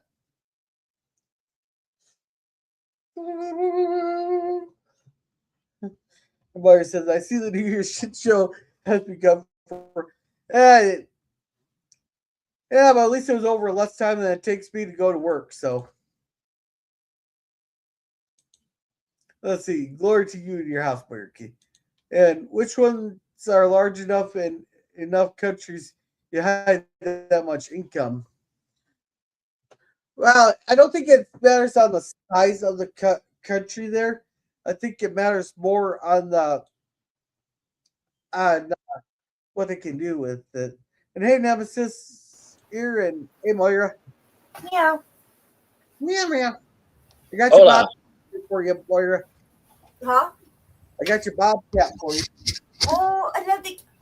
Come here, Bob. Come here. Come here, Bob. Oh, I got Bob. Mine's fatter than yours. Yeah, she's very fluffy, but it has a very tiny little body under there. It's for show. I need to find my cigarettes. Hold on. Yeah, mine there. When he walks, his stomach goes back and forth. Well, I have to say I'm happy that Maduro looks like he's in a healthier condition than poor Gaddafi was. Oh wait, we captured Gaddafi? I thought they just sent them. I just thought they missile striked his Oh, mansion. we hired locals to help capture him, and then they beat and sodomized him to death in the streets. Oh, okay, I thought we just missile striked his mansion. No, that's what I'm saying. At least Maduro looks like he's in healthier condition. That was such a shit show that happened in 2011, 2012. Oh my god, this is completely uncivilized. We basically want the oil, so we just want to attack a sovereign nation. Kitty, another kitty. Another kitty. I mean, Get mine. Trump just got done pardoning some drug kingpin recently, but they're going to go after some guy in another country because they want the oil. Oh yeah, we could have told you it was for oil. He was flat out saying it was for the oil. It's insane. Hey, you gotta give Trump credit for one thing. At least he flat out admitted it's for the oil. He flat out admitted it in the press conference. I mean, that's kind of better, sorta. Not really. I miss the days when they at least tried to lie to us, and when they were caught lying, they had their head down, pretend to wipe a tear, and did their apology tour. They don't even bother apologizing to us now. They don't even bother at least trying to bullshit us. They're like, nah, what are you going to do about it? Come to my state and find out. And the honesty is the nice change of pace. The honesty about it is the nice change of pace. Well, it would help if they could drag us to The Hague for it. But the last time anyone tried to drag America to The Hague, George W. Bush threatened to invade The Hague. What the hell's The Hague? The Den Hague is the ICC. It's where war criminals go. Oh, the International Court of Justice. It's where they are tried and imprisoned. Oh, are you talking about the International Court of Justice? George W. Bush threatened to invade The Hague if they had punished some of our soldiers who had raped and murdered a bunch of civilians overseas. Oh, okay. Yeah. So let's catch up on Chad's here. Bank of England, whose CEO is now PM in Canada. Canada's card was investment banker from BlackRock. Oh yeah. So then I made Chris saying hello to everybody. Maduro's found dead. No, he's alive. He's being held on the USS Iwo Jima destroyer. They kidnapped the man and his wife. Yeah, don't be afraid of Mark Carney. It's complete bullshit. Yeah, well, we've been doing this for 40 damn years, and now all of a sudden only people are complaining there because we look at Obama extrajudicially killing that American citizen in a country we weren't at war with. He bombed a civilian cafe. Hi, Mr. Pickles. Just like howdy here. Moira. All right. Moira. All right. Explain to me what the communist dictator did. I mean, since you want to believe what your mainstream media tells you, what did Maduro do? What did he do to us? What did he inflict upon us? Thousands of pounds of drugs pouring into our country, killing thousands of our citizens. CIA brings that shit in, and we all know it. The CIA has been bringing in drugs for ages. In fact, Trump just pardoned a drug kingpin recently. He pardoned a whole bunch of people that he wasn't supposed to. I didn't hear about the drug kingpin being. Let me go find it real quick. Pardon there. I thought I'd definitely hear about that from people lining. And I'm not left, actually. I'm quite right. I'm very, very right. I'm very constitutionalist, very pro-gun, all of that. So just because I don't agree with you doesn't make me a leftist. But it does make you an idiot, possibly. Trump pardons. Let's see. Moira has the right to complain. She complained about the others, but our MS. I media about just shares everybody. the lies of the puppet masters. I'm surprised I didn't get in trouble for the stuff I said about Biden when I said him and his son and his wife should be dragged out the street and beaten with sticks. The hell, I'd be the first one to swing.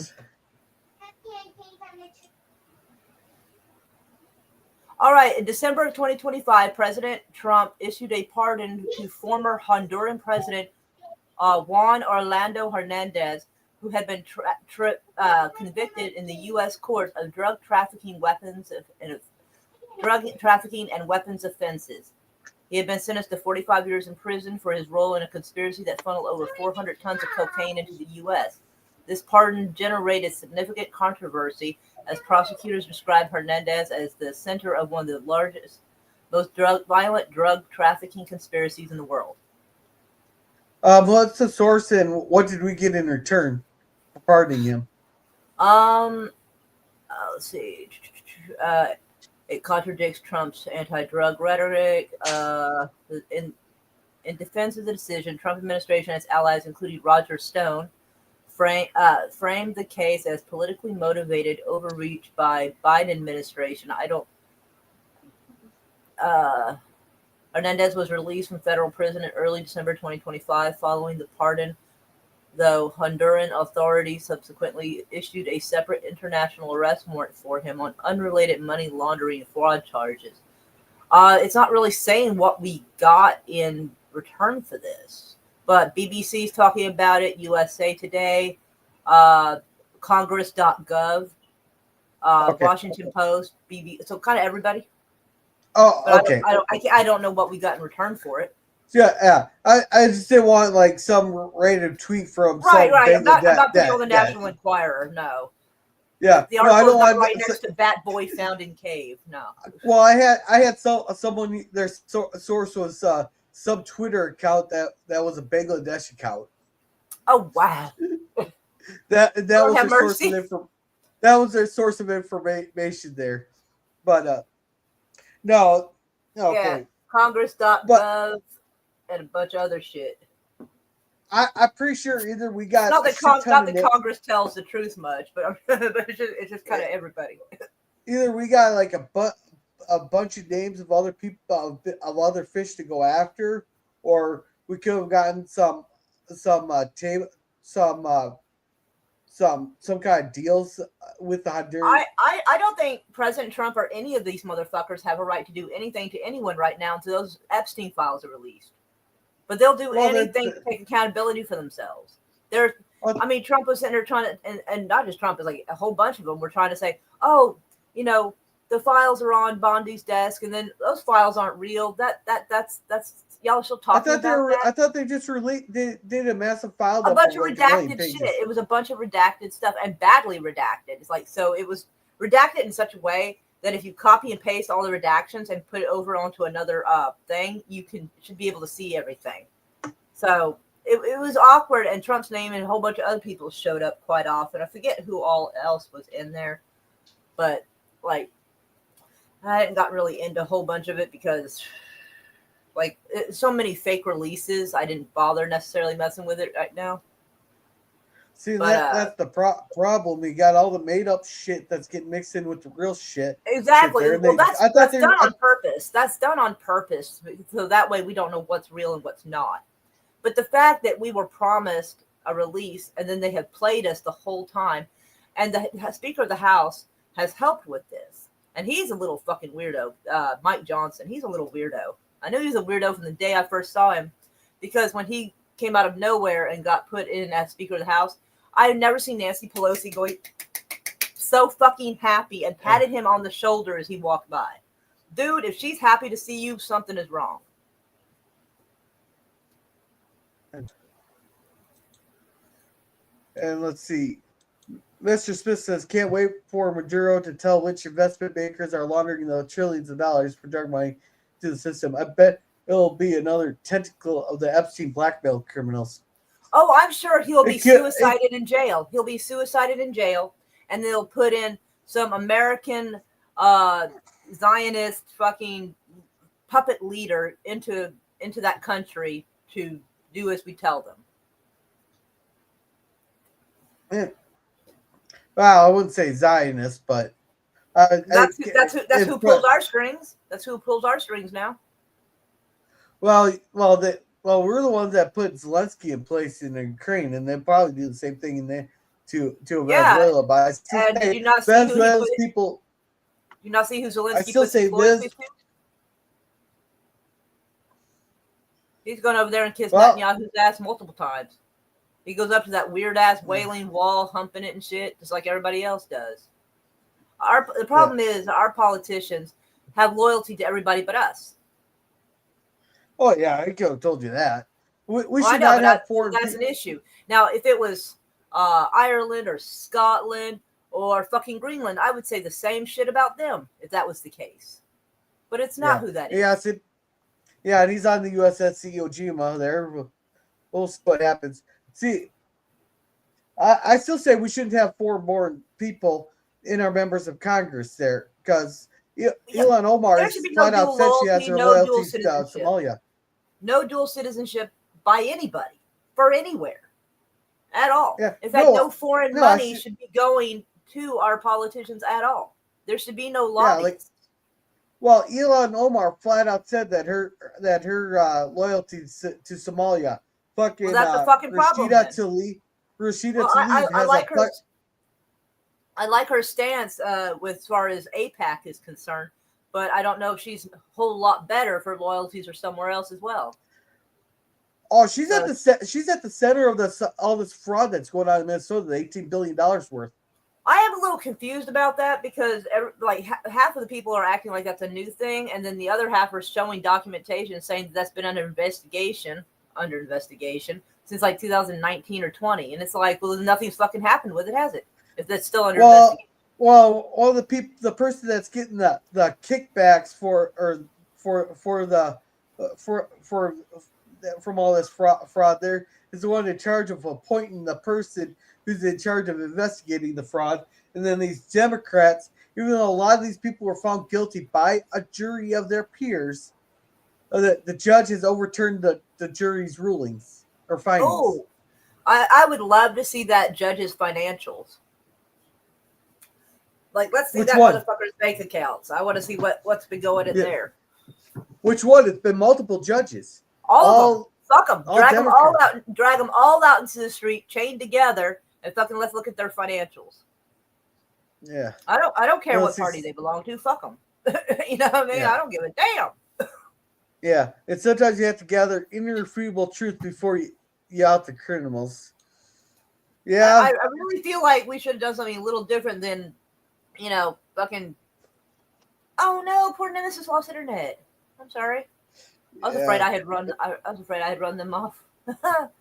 But hey, well, in the nature of the live stream, I want to keep only people I know on the stream there. But right. I want to hear everybody's opinion. I don't care if we agree or disagree, as long as we can have a civil conversation. I'm very unhappy about this. We need to stop invading other countries, especially when they haven't done anything to us. I mean, if they had sent a missile at us, I could see that. I could see retaliating, but. Like when the Twin Towers went down and those were Saudi citizens, we invaded everywhere but Saudi Arabia, goddammit. And so now supposedly, and I do say supposedly because, if somebody's accused of a crime, we should see proper evidence. But saying that Maduro is single-handedly responsible for drugs coming in is like saying that President Trump is guilty of the fact that somebody on 23rd Street here in Oklahoma City is selling crack. Like, just because somebody in this country is selling it doesn't mean it has anything to do with the politician necessarily. Yeah. Like, if I went to Canada and beat the shit out of somebody, it doesn't mean that any of our politicians had anything to do with that. Just because an American citizen went and did something. And so just because a citizen of another country comes and does something, it's quite possible it's just on them that they did it. And they weren't sent by anybody else. So invading a sovereign nation and attacking and arresting the president and his family is insane. And maybe there would be a better bit of evidence if Whiskey Leaks over there, Hegseth, wasn't blowing up every fucking boat he saw without at least, pulling up some Coast Guard type people to take the fucking product off the boat and prove that there's actual drugs on the boat instead of sinking everything to the bottom of the water. Because then there goes all the evidence, all the stuff to prove that they're telling the truth or not. Oh, well, I can already see it. Evidence. I can already see Hollywood's next big hit, Cocaine Shark. Oh my god! Oh my god! That is such a terrible movie. I think there is a Cocaine Shark one. Oh, is there? I know there's a Cocaine Bear. Encounter cocaine, but there was Cocaine Bear from a bunch of cocaine that was dropped out of the plane. So but This will be the sequel, Cocaine Shark. Oh, God Almighty! But Yeah, they're, let's see. But they're just shooting and sinking boats, and apparently Hegseth ordered a second strike on that boat when there was a survivor hanging onto the debris and shot him too. I'm like, that's actually illegal to do. I haven't seen any proof that they did that. I think it's just No, Hegseth went up there and said, yeah, he ordered it. Oh, he did? Yeah, and then he tried to walk it back when the president was, they were talking to him and Hegseth, and President Trump kind of threw him under the bus. He's like, well, I don't know anything about that, and I wasn't there for that. You'll have to talk to him about that. And so Hegseth was like, well, I wasn't in the room, so he started trying to walk it back. But I watched them come up with this silliness, and I was like, you've got to be shitting me. Okay. And like if you initially hit a target, and the fact that, as far as I know, these targets don't have, like, there's nothing noticeable of weapons on there. There's small, like, little speedboat looking things. So they're not even, like, as far as I can tell, decked out with anything. Right. And certainly not, huh? But we do double tap strikes all the time. There are ways that you're not supposed to do that, though. Because, like, in instances, like, all right, so let's say you're on the battlefield, you shoot some people, and they've been shooting at you. You walk up and you're supposed to, like, if you need to, shoot them then. But, like, if you're walking by and they don't seem to be doing anything, you're not. I think there's some rule about not, like, going back and shooting them like this or something. Like, I can't remember quite what it was, but some people in the military had told me this, but there are certain rules to how you're supposed to shoot somebody and not shoot somebody. And there's no, they show, like, little videos. It looks almost like a night vision kind of thing, so it can't see it very well. You just see the little boat kind of going along the water, and then. So I can't see any evidence that there's any drugs on board. I can't see little kilo box type things. I mean, it doesn't mean they're not there, but I mean, I can't see it. I can't see anything that looks like weapons on the people in the boat. Nothing to imply that they are anything maybe other than tourists. I don't know. But you sink all the evidence to the bottom of the ocean. I mean, if you seized a couple of those boats and showed there was drugs and bad people on it, that would help the argument. That would help strengthen your case of what you said you've been doing. But if you destroy everything and be like, oh, all the evidence is at the bottom of the water, that does, especially with all that's been going on, that does not help encourage trust in the government. Yeah. I want to say what tribe. I want to see evidence of what this person did. Yeah. Well, let's see. To welcome Thomas, he goes, so Trump removes the Putin ally from power. The Democrats are outraged.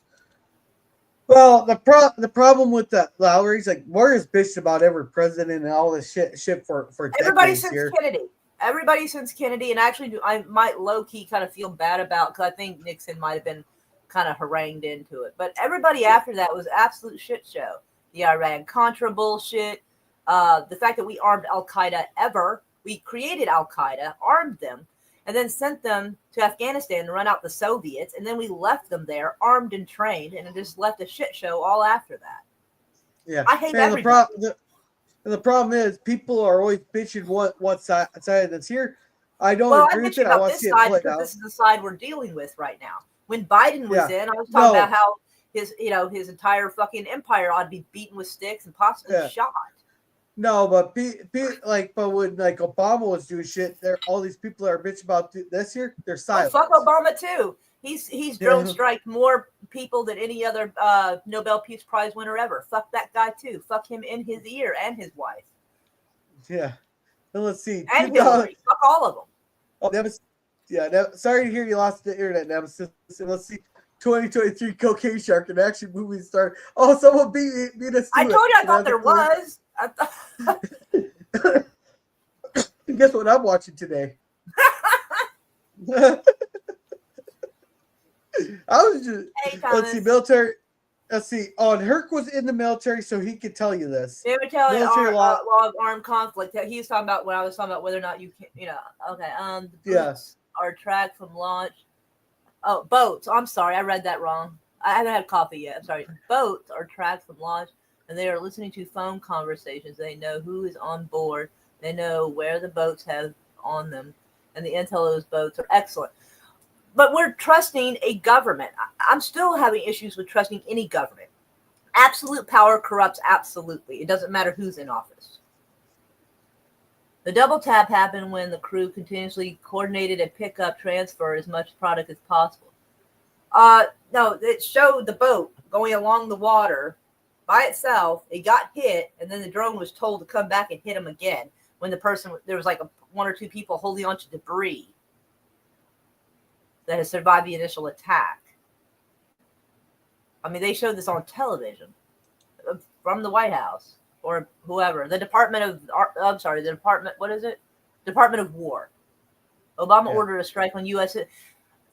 Yes, exactly. Yeah, he was a U.S. citizen. His name was Anwar Awlaki, and he and his 16-year-old son, mind you, were New Mexico citizens. Yeah, no trial. Yeah, and they attacked a civilian cafe in a country we're not at war with. Yeah, I have problems. If a foreign national of any kind came over and attacked anybody, even one of their own citizens on our soil and blew up a building or blew up a car in traffic, anything, we would have a shit fit if this happened. So, all right, so tell us, how much personal naval warfare experience have you had exactly? So I have to have naval experience to know if something is illegal or not?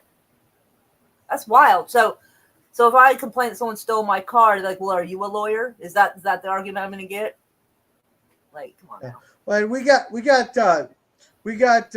three military people that I'm aware of in our chat there with Herc, Old Man Bird, and Phantom Boomer were all Air Force.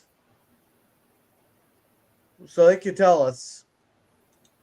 There was a 45-minute delay between the two, and we're accepting their nav cell phone conversation. So 45 minutes, and they came back and finished those people off. They didn't think that maybe they should send a boat to go drag them and arrest them and question them. I thought we were about interrogating people. What happened there? And Mr. Smith's just saying Crimea River. Well, we're just having conversation here, and we're all entitled to our own opinions here. Head case. I like to have conversations here. I like to have people with different opinions. Yeah, I miss Bird. Bird would have had a lot to say on this. Too bad Bird isn't here anymore. I would have been. Yeah. I bet Delta Force is going after the cartels next. And welcome, DJ Cyborg. I woke up this morning to the news that we've captured Maduro there, and we're having an after the press conference chat here. Yeah, we're talking about the Venezuela, the Maduro, and all this stuff. Those smugglers cast their lot. They knew exactly what they were up against. Yeah, well, when they probably first started, they weren't getting any pushback from our military. Now we're actually hitting them there. So, it says that so the AI overviews kind of got like details from a little bit of this and that, but it says the boat's destination, contrary to initial suggestions, the boat was headed to the U.S. Reports from a closed-door briefing with lawmakers indicated the vessel was meeting another boat bound for Suriname, I guess, a small South American country. I don't know where that's at. In response to Suriname, that's next event. I'll pull up the map here. Yeah, so I've never heard of that, so I don't know where that's actually at. It's a very small country. I've heard of it. The incident was generated widespread controversy, with many legal experts arguing that the second strike was illegal under international law and potentially an extrajudicial killing. The U.S. law of war manual prohibits giving orders to leave no survivors. In response to the news, both the Senate and the House Armed Services Committee announced plans to conduct bipartisan review and vigorous oversight of the operation, including interviewing the admiral in charge and reviewing the video footage of the strike. Lawmakers were later shown a video of a second strike during a classified meeting. This event was part of a broader campaign of the U.S. military strikes on alleged drug boats in the Caribbean and East Pacific that began in September, killing 110 people in total. All right, I got a map up here for you, Morga. Here's Venezuela, here's Guyana, and here's Suriname. Oh, okay. And that's French Guyana. Yeah, I have never heard that place. So that's why I wasn't even sure how to pronounce it. The only reason I knew about Suriname is because our social studies teacher made us sit there and memorize the maps of South America, North America, Europe, and Asia, and Africa. Africa was just too many. And I probably would. I've slept through a tornado before. Damn. So. Hell, a lot of time. Yeah, when I was 5, I still remember sitting out on the. When I was 5, I still remember sitting out on the front porch watching the tornado go down the highway that took out our laundromat. Right. All right. He says, "How is clean up the streets of America a bad thing?" This wasn't in America, though. And they apparently, if their intel was so great, then they would have known they were going to this South American country, not the U.S. So they killed somebody who wasn't even headed for our country. And I assume that we have naval boats and all kinds of shit that can detain pirates and everything else if the occasion calls for it. So grab these fucking people, arrest them, take whatever drugs are on board, and put them on trial.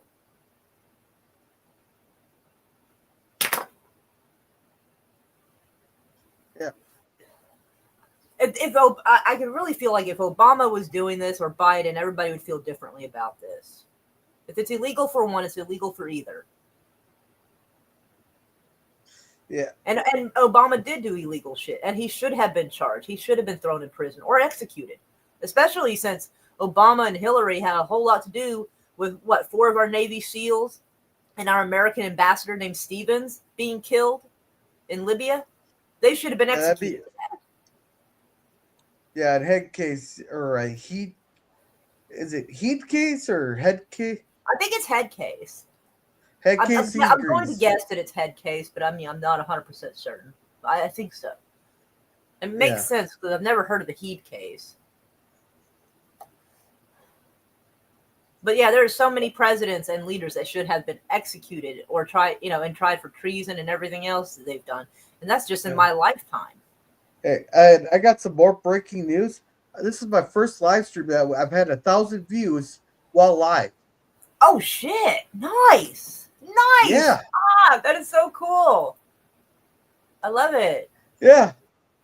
Obama launched more drone strikes than Bush and Trump.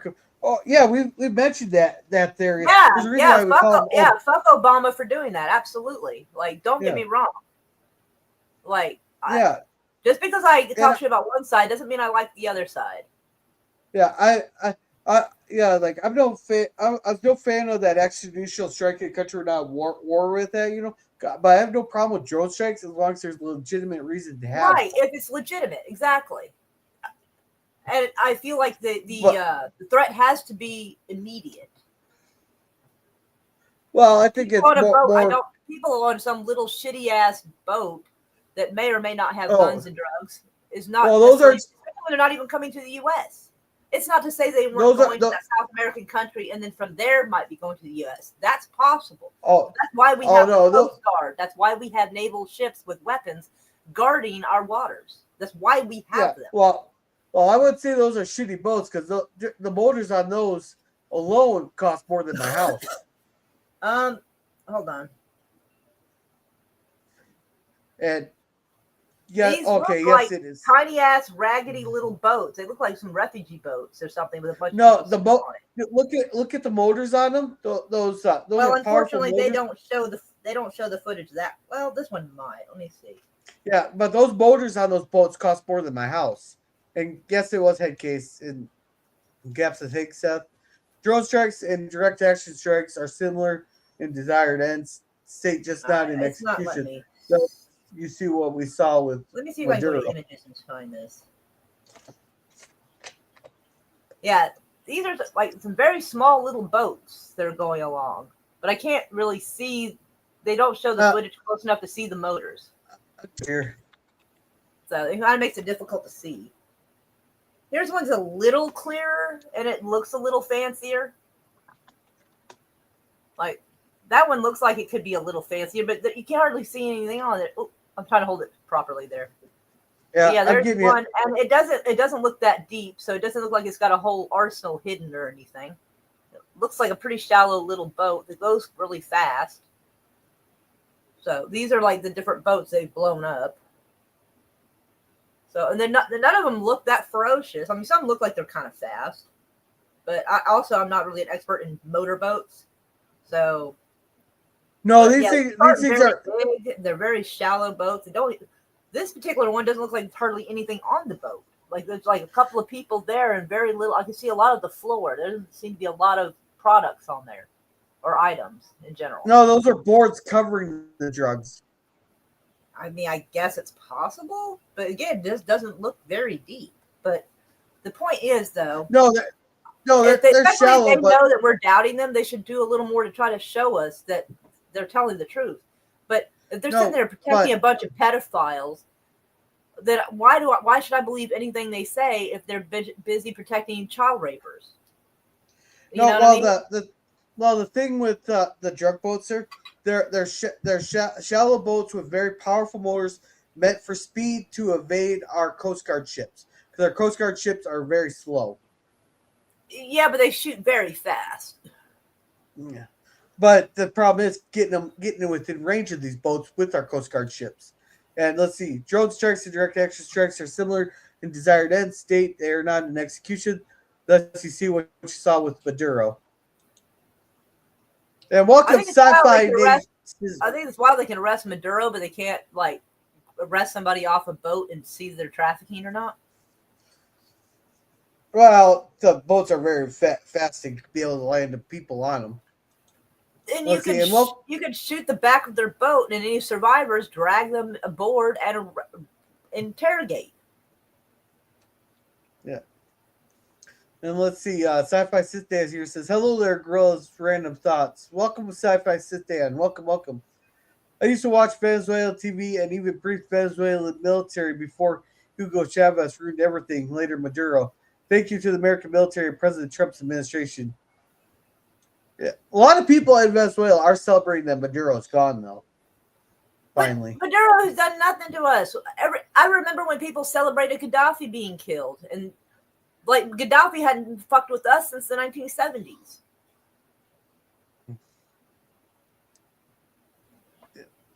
Let's see. The guy was pretty much retired. He was a grandfather. And Headcase here says, head of the snake. Well, the surface boats may stopping, but the narco submarines will fill the gap. I don't think they got much for submarines, and if they do, they're diesel submarines we can easily track. I have no idea if they do or not. I thought they would use AI voice to tell the Venezuelan military to stand down. I do not know. Would we stand down if someone invaded us? Yeah, but would you? But do you really? Well, yeah. Would they fall? First of all, would they fall forward? And second of all, do we have enough competence in our leadership to think of something like that? Let's see. Drug ODs in America are almost 3 times higher than all American combat deaths combined. Getting rid of the drug lords only helps to protect and safeguard Americans. Yeah, but as long as now another one steps up and takes his place.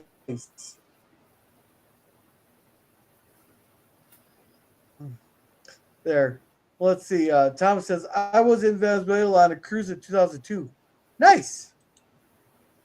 And welcome, Angry Man. Hello, White Cat. I must confess that I just woke up with the... Yikes. Oh, for fuck's sakes. Is anybody... Well, I doubt that America would be invaded like that either, but I'm just saying, like, you can't necessarily, someone was saying there was, didn't understand why the Venezuelan military didn't stand down or whatever. And it's like, we wouldn't. Yeah. And it's easy to kind of tell the AI voice there. And especially if every person has their own mannerisms. So Right. the leaders know the mannerisms. The military leaders do know the mannerisms of Maduro, and there's probably built-in safeguards too for that AI, in case AI was used. Man, I was stationed in Honduras for 4 years, fluent in Spanish. I've heard what Venezuelans had to say. Fuck no, they didn't want him. But that's still not our business, though. Like, other countries, other sovereign countries, sometimes need to figure out their own shit. It is not our job to play world police with everybody. At least it's not supposed to be. Especially by people, like I said, like the last, administrations, the last 2 or 3, or actually 4, let's include Obama in this, the last 4 who wipe their ass with the Constitution, all while protecting pedophiles. Like, as long as any presidency is protecting pedos and human traffickers, I mean, have we forgotten about all the kids that disappeared in the Hawaii fires and no bodies were found? Did we forget that? I didn't. I'm not taking the word of these people telling me somebody's a bad guy. Maybe it's someone who just didn't play ball with them is all it is. They are in no moral position to invade anybody. And I mean, I don't know if Venezuelans like or dislike him. I don't know. But it is not our job to play with other people's fucking administrations. We're supposed to protect ourselves and once in a while protect somebody else if they actually request it. But I don't feel like we're much doing any good, morally speaking, when Trump has basically admitted that that's why we invaded, was for oil. Not because they gave a shit about the people there. Good and well, our last few presidency doesn't actually give a shit about any poor people in other countries. They don't even give a shit about us. Yeah. They don't give a shit about our veterans. They don't give a sick about the elderly, the homeless. They don't give a fuck about any of that. Yeah. Fifth Jack Dillon here's on meth. We're just having conversations here. And first he said, elect me. I'll take the rich people's money. Then when elected, he took their guns and he took over the media. No free elections, then took over the American oil companies' operations. Oh yeah, he did take that. Well, I mean, I that is shit, and I absolutely am against any leader who takes people's guns away. Absolutely. Like, I'm not saying that Maduro is a good guy. I never said that. But again, it's not our job to play world police with people. And then he took over the American oil company's ops. That I don't know, so that's possible. Yeah. But we went down, like we were invited down there. That we had like a 50-50 revenue share with Venezuela and their oil company. Then once Maduro came into power, he kicked the Americans out and took all the oil, took over the oil operations there. that makes a little more sense. It sounds a little better than just went there for the oil. Yeah, no, we built a bunch of oil rigs and offshore oil platforms and all that, and the 50-50 revenue share, which Venezuela was making a shit ton of money on it. So then they kicked us out and then took the platforms. Damn. You lost the last election to that woman who won the Nobel Prize. I forgot her name, but yeah. People are saying that she was a Zionist. I didn't know what happened with that. Did she just not get in office, or what was that? I don't know. Huh.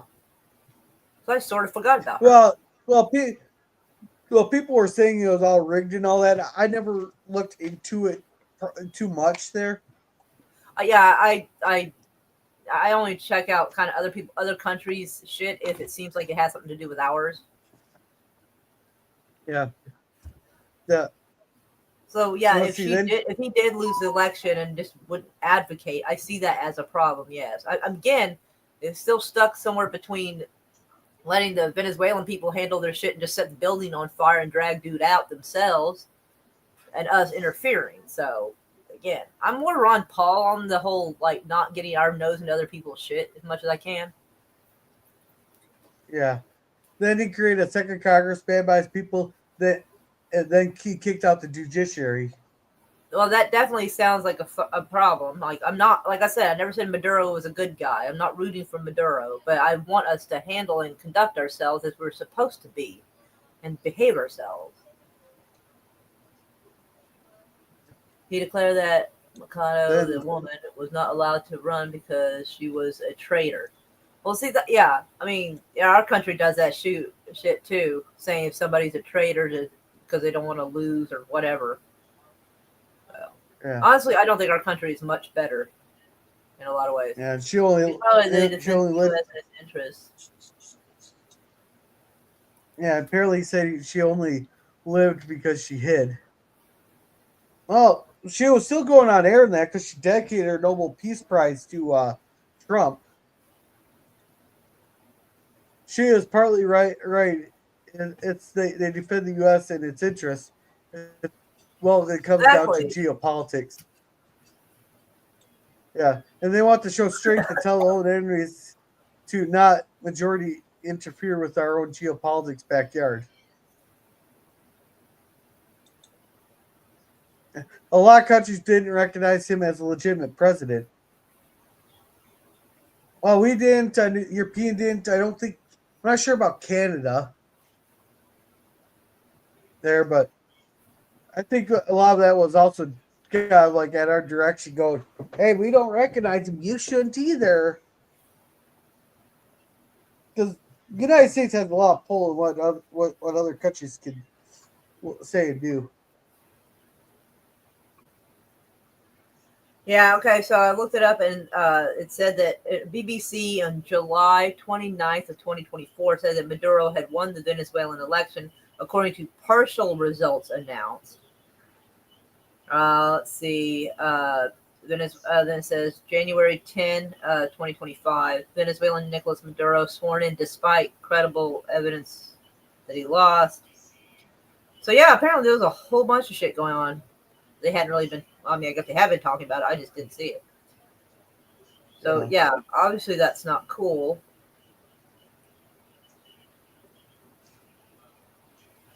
Let's see. Can Trump secure me a Venezuelan and taco truck? It's a beef con carne. Well, actually, you can actually make your own Mexican food. Like I started to make my own Chinese food because I got tired of paying 60. Like if I went to go get takeout, paying 60 some bucks, you know. Right. So I started making my own Chinese food. I make my own chicken wings. I'm making my own beef chicken, the barbecue chicken on a stick. I make my own pork wontons. And I just found out how to make crab ragoon, so I'm going to be making my own crab ragoon. Let's see, the Venezuelan election was rigged, and they rigged the U.S. elections allegedly. Yeah, I believe most of the elections are rigged. Yeah, Maduro's election was not on the up and up. Now there's a lot of elections like that. Maduro invited Iran and China and Russia and Cuba to spy in the U.S. He was trying to convert Colombia, Guatemala, and other countries to communism and dictatorships front to U.S. Yeah, but we impose our will of democracy and all that that on other countries also. We've been look at what we did to Iran, Iraq, Libya. Syria. We're trying to impose democracy in the Middle East, which does not conform to Islam.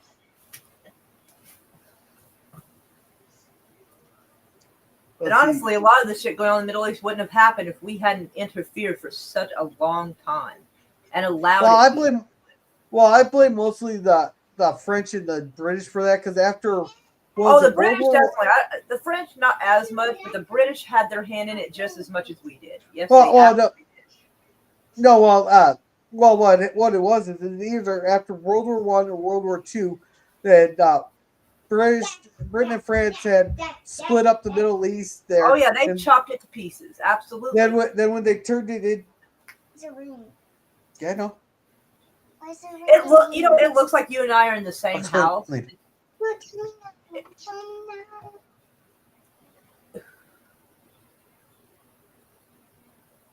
Gorilla.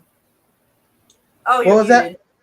I think it's funny. It looks like you and I are in the same house. It's just that your wall is scratched. Well, I can tell you. Well, I can tell you exactly. Here, I'll show you how this wall got so scratched. The chair, yeah. Yeah. No, but British is either after World War I or World War II that the French and Britain split up all had all that World split War up. One. The end of World War One was where a lot of that went. Yeah. And they definitely followed up the bullshit after World War Two as well.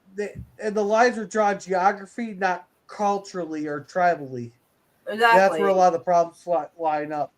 Yeah, they never gave us any shit. There was plenty of people being tourists over there, and there generally wasn't any international problems over there. I mean, sure, everybody has their issues, but like, no. After we started interfering, and Britain interfered, and Britain definitely interfered a fucking lot. Britain doesn't know how not to interfere and invade other countries. They don't know how not to do that. They have done that. England has done that since before they were fucking England, when they were still 6 fucking kingdoms. They got up with people's shit. Yeah. They are the worst of it. Yeah. But we definitely are, depending on what situation and time period, we're a close second or tied. Yeah. Gaps is indeed old man, and hey, Dan. I also want Trump to give us reparations for high food prices, insurance, house, car. Well, that's been going. The problem lies all the way back to when we got off the gold standard with Nixon and our excessive spending. It's not just Trump. Every president owes us reparations. Every president, damn near for so long as I've been alive, owes somebody reparations for the bullshit they've done. Yeah. Or at the very least, throw them in prison if they're not dead already. Yeah. And let's see. Olin Burr says, yes, I can't argue with that. And they screwed up dividing the Middle East. Yeah, it's all that cultural lines. We kept sending the CIA in to stir up trouble where there was none. A certain little country was also stirring up shit so they could get people to go to their country. It was a whole thing. And it has been a mess. And now the situation is so bad that I don't think we can leave it, technically, because we've screwed it up so bad. I don't know if it'd be better or worse if we left the situation. Like, it's so badly damaged, I don't think it can be fixed. FDR went to Saudi to get their oil, but under Trump, the U.S. is a net exporter of energy. We don't need others' oil. I hadn't read up on what FDR had done about as far as the Middle East. Yeah, I never even heard about FDR in the Middle East. I know. I mean, I'm not saying he didn't. I'm just saying, like, I haven't even heard about this. So, if you want to come up and explain more of that, you're welcome to. We have enough clean natural gas. At least I think that's what I think. Is that compressed natural gas or clean? That's probably compressed natural gas for 300 years. If I heard secondhand, right? Yeah. Well, yeah, we have clean natural gas. We have or compressed natural gas. I think it's compressed. I keep fucking that up. Well, the British taught us, and looks like the U.S. and Jealous is secretly saying that's my boy, right? Yeah. Let's see. And honestly, I'm a huge proponent of leaving countries the hell alone and minding our business. Yeah. If somebody fucks with us, then yes, but yeah. Have you ever heard of the Tartarian Empire? Oh, that like the kind of like the area around Russia that disappeared. Let's see, Tartary. Yeah, because it was supposed to be around where Russia is, because it's supposed to be near like China. It's an alleged lost. Okay, so it's a alleged lost. Ooh, you're freezing up. Am I? Yeah, you were a little bit. Yeah, it was like it sort of disappeared in like the late 1800s or something. Yeah. Yeah, I've heard of Tartaria. I don't know much about it, but Yeah. I mean, I have heard of it. Yeah. The Tartarian Empire is a group of pseudo-historical conspiracy theories, including the ideas of hidden past and mud floods, which originated in pseudo-scientific Russian nationalism. Tartary or Tartaria is a historical name for Central Asia and Siberia. Conspiracy theories assert that Tartary or the Tartarian Empire was a lost civilization with advanced technology and culture that ignores well-documented accounts of Tartary within the historic of Asia. Modern conceptions of the conspiracy theories Tartary that claim to cover regions spanning central Afghanistan of northern Pakistan, as well as areas of Mongolia, China, and Russia Far East. Okay. Yeah, I don't know much about it, but I have. I never even heard of it. Oh yeah, the name has crossed my path a little bit. Mud floods are interesting. And have a good day. Oh, Yeah, have a good day, Thomas. Well, the British taught us well and looks at the U.S. and Chelsea Seco saying, that's my point.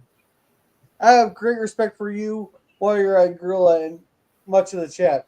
As independent thinkers and investigators and entitled to your policy input as great Americans.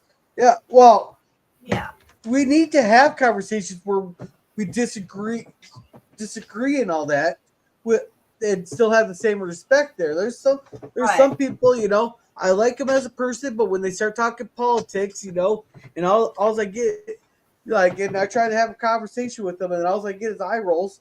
And it's just like, why bother? If you're just gonna sit there roll your eyes the whole time I'm talking, that means you're not listening, and you don't want to change your mind. You're not having a conversation. Right. I mean, when I got up here, I did roll my eyes once, but that was because somebody called me accused me of being. I think someone implied that I was a leftist communist crying or something, and I'm like, no.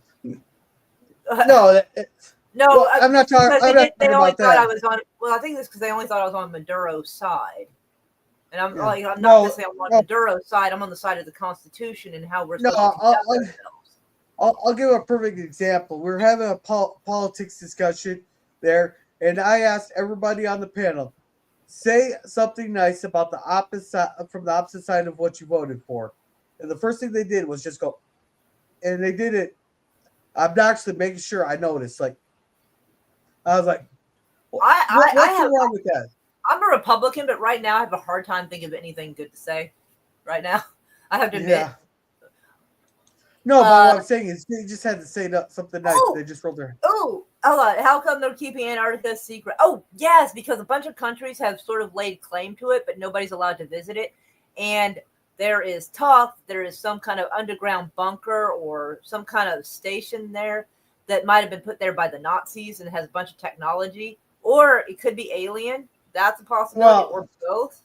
But there is a bunch of talk about shit going on under the snow of Antarctica, including proof that it wasn't always icy there and it used to have green a lot more recently than we know. So there's a whole lot of shit. I'm going to go with the most plausible explanation. What Admiral Byrd. Admiral Byrd. Ooh. Yeah, Operation Jump something, I think. Fuck. Damn it. Yeah. Fuck. No, but I heard from what people told me, the reason very few people are allowed to go to Antarctica and all that is because it's the last place on Earth that's really been untouched by man and uninfluenced. So it's a lot of research we could do without it being interfered with by mankind there. Of course the government would tell us that. They were trying to keep it secret before they even gave a shit about conservation. Yeah, but I still think that's the most plausible explanation right there. No, I think they're hiding stuff they don't want us to know about. Hell, for all we know, maybe all the continents on our map are not all that's there. Maybe there is something past the ice wall. Maybe. The only thing I can find out, old man, what's in Antarctica is research, and they won't tell us what they're doing, and we're not allowed to go over there and look. Yep. If our tax dollars pay for it, I feel like I should get to know about it. Yeah. So. High jump. I think it's Operation High Jump. I think that's what it was called. I can't remember for sure.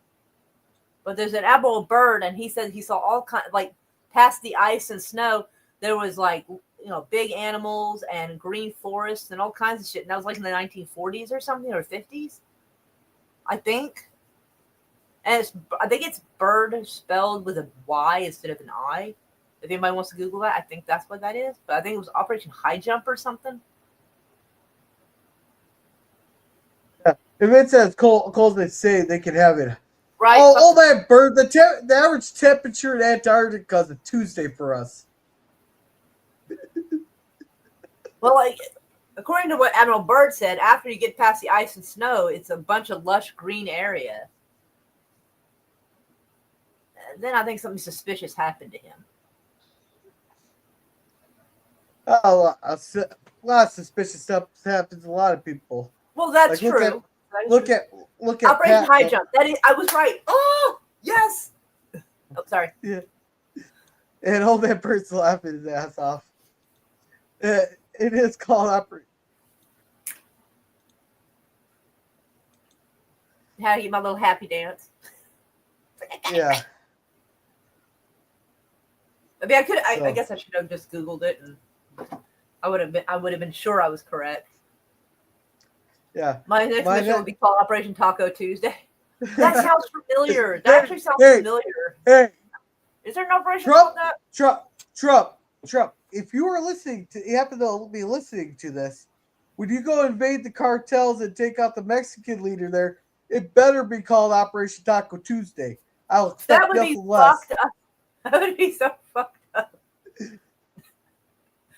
Hey, my lab does not condone invading other places, just so you know, but Operation Taco Tuesday does sound fucking hilarious, and I can't.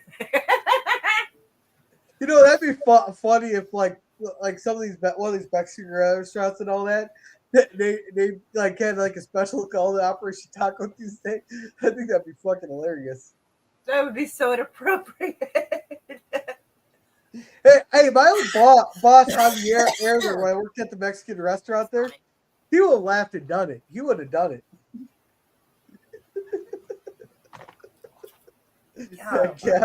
Gap's laughing and Bird's laughing. Oh. He's gonna call it Operation Taco Friday. He fucking would. Yeah, this has been a wild stream today. Yeah, I've been meaning to get on and do some politics. Guys, I've just been. You just fumbled the name of this plan. Now Trump's gonna call it Operation Taco Friday. Yeah, but we've been going for 2 hours. I'm gonna be heading up to my sister's here because I promised her Chinese. Yeah. Well, I promised her Chinese food if she cut my hair. So. Well, that sounds good. I haven't seen any evidence that Maduro was connected to the drugs. That part could well be both. Yeah. See, exactly. And as a rule, I don't trust anything our government says. Because they'll make an excuse to do anything they want. Because absolute power corrupts absolutely. Yeah. No, but I promised her. Yeah. So, but I did promise my sister though. I do I do make my own Chinese food. It's kind of expensive to get started, but once you have the stuff, it's actually really cheap to make it. Because it's only like it's a tablespoon of soy sauce, a tablespoon of Schlachsen wine, and a tablespoon of this, a teaspoon of this, teaspoon of that. Right. It's a lot of stuff you don't normally keep on hand.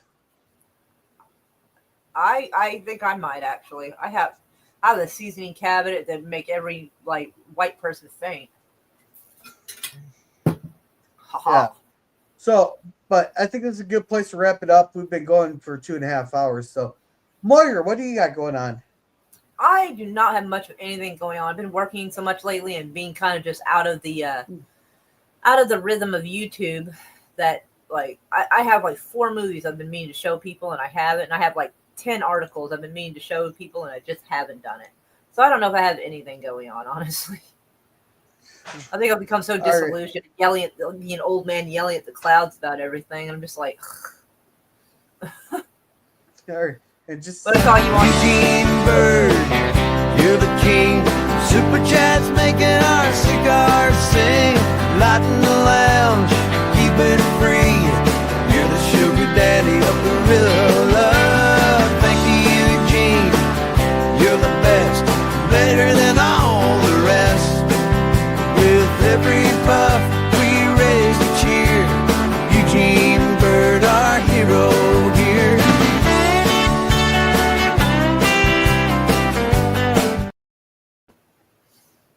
And thank you, Old Man Bird, for that super sticker. Thank you very, very much for that $9.99 super sticker. You're a very generous man. Thank you very, very much. That's going to be going towards my tequila shots in Aruba here in a couple weeks. Oh my, fancy. So thank you very much. So what were you saying before I interrupted you? I don't remember anymore. You said something about my name and something about me being live or something. Oh yeah, I just haven't been. I just felt sort of disillusioned, so I just been kind of meh. But I saw you on in this. I'm like, I had just been seeing this shit, and I was like, Lordy, I went to sleep hearing about this, and I woke up. I'm like, you know what? I'll come bitch about this for a minute. I woke up to this, so okay. I put on like when I wake up, I put on YouTube for some background noise. Right? Usually it's I like was looking at salty TikTok when I was going to sleep, and I saw it, and I was like, you gotta be shitting me. Yeah. As I'm trying to go to sleep. No, it's usually I listen to like Salty Cracker or something in the morning there. But then first thing that was on the top of the list was Angry Cops there with the talk about Venezuela being invaded and Maduro captured. Ugh. All right, but as for me, I don't think I'll be able to do the waltzes tonight. We were supposed to do it yesterday, but my aunt called. Both my aunts called and asked what I was doing. We went out to a buffet there. But tomorrow we'll have cinema. Sunday, Tuesday will be the Cigar Lounge. Thursday we should have everything back on track before I go on vacation here. The Twilight Zone, and then Friday's waltzes there, so that everyone have a. Welcome, Booger. Welcome. We're just closing up. Welcome. Hello, in the middle of a double shift at work, just catching up on the news story. Yeah, we're just closing up, but welcome, Booger. And thanks again, Old Man Bird, for the things there. Thank you, everybody, who came here. This was the biggest live stream I've had where people come on live. So that's that is wild.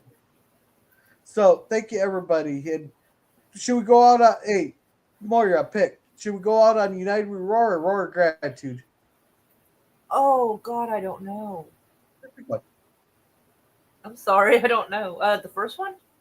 Thanks to you.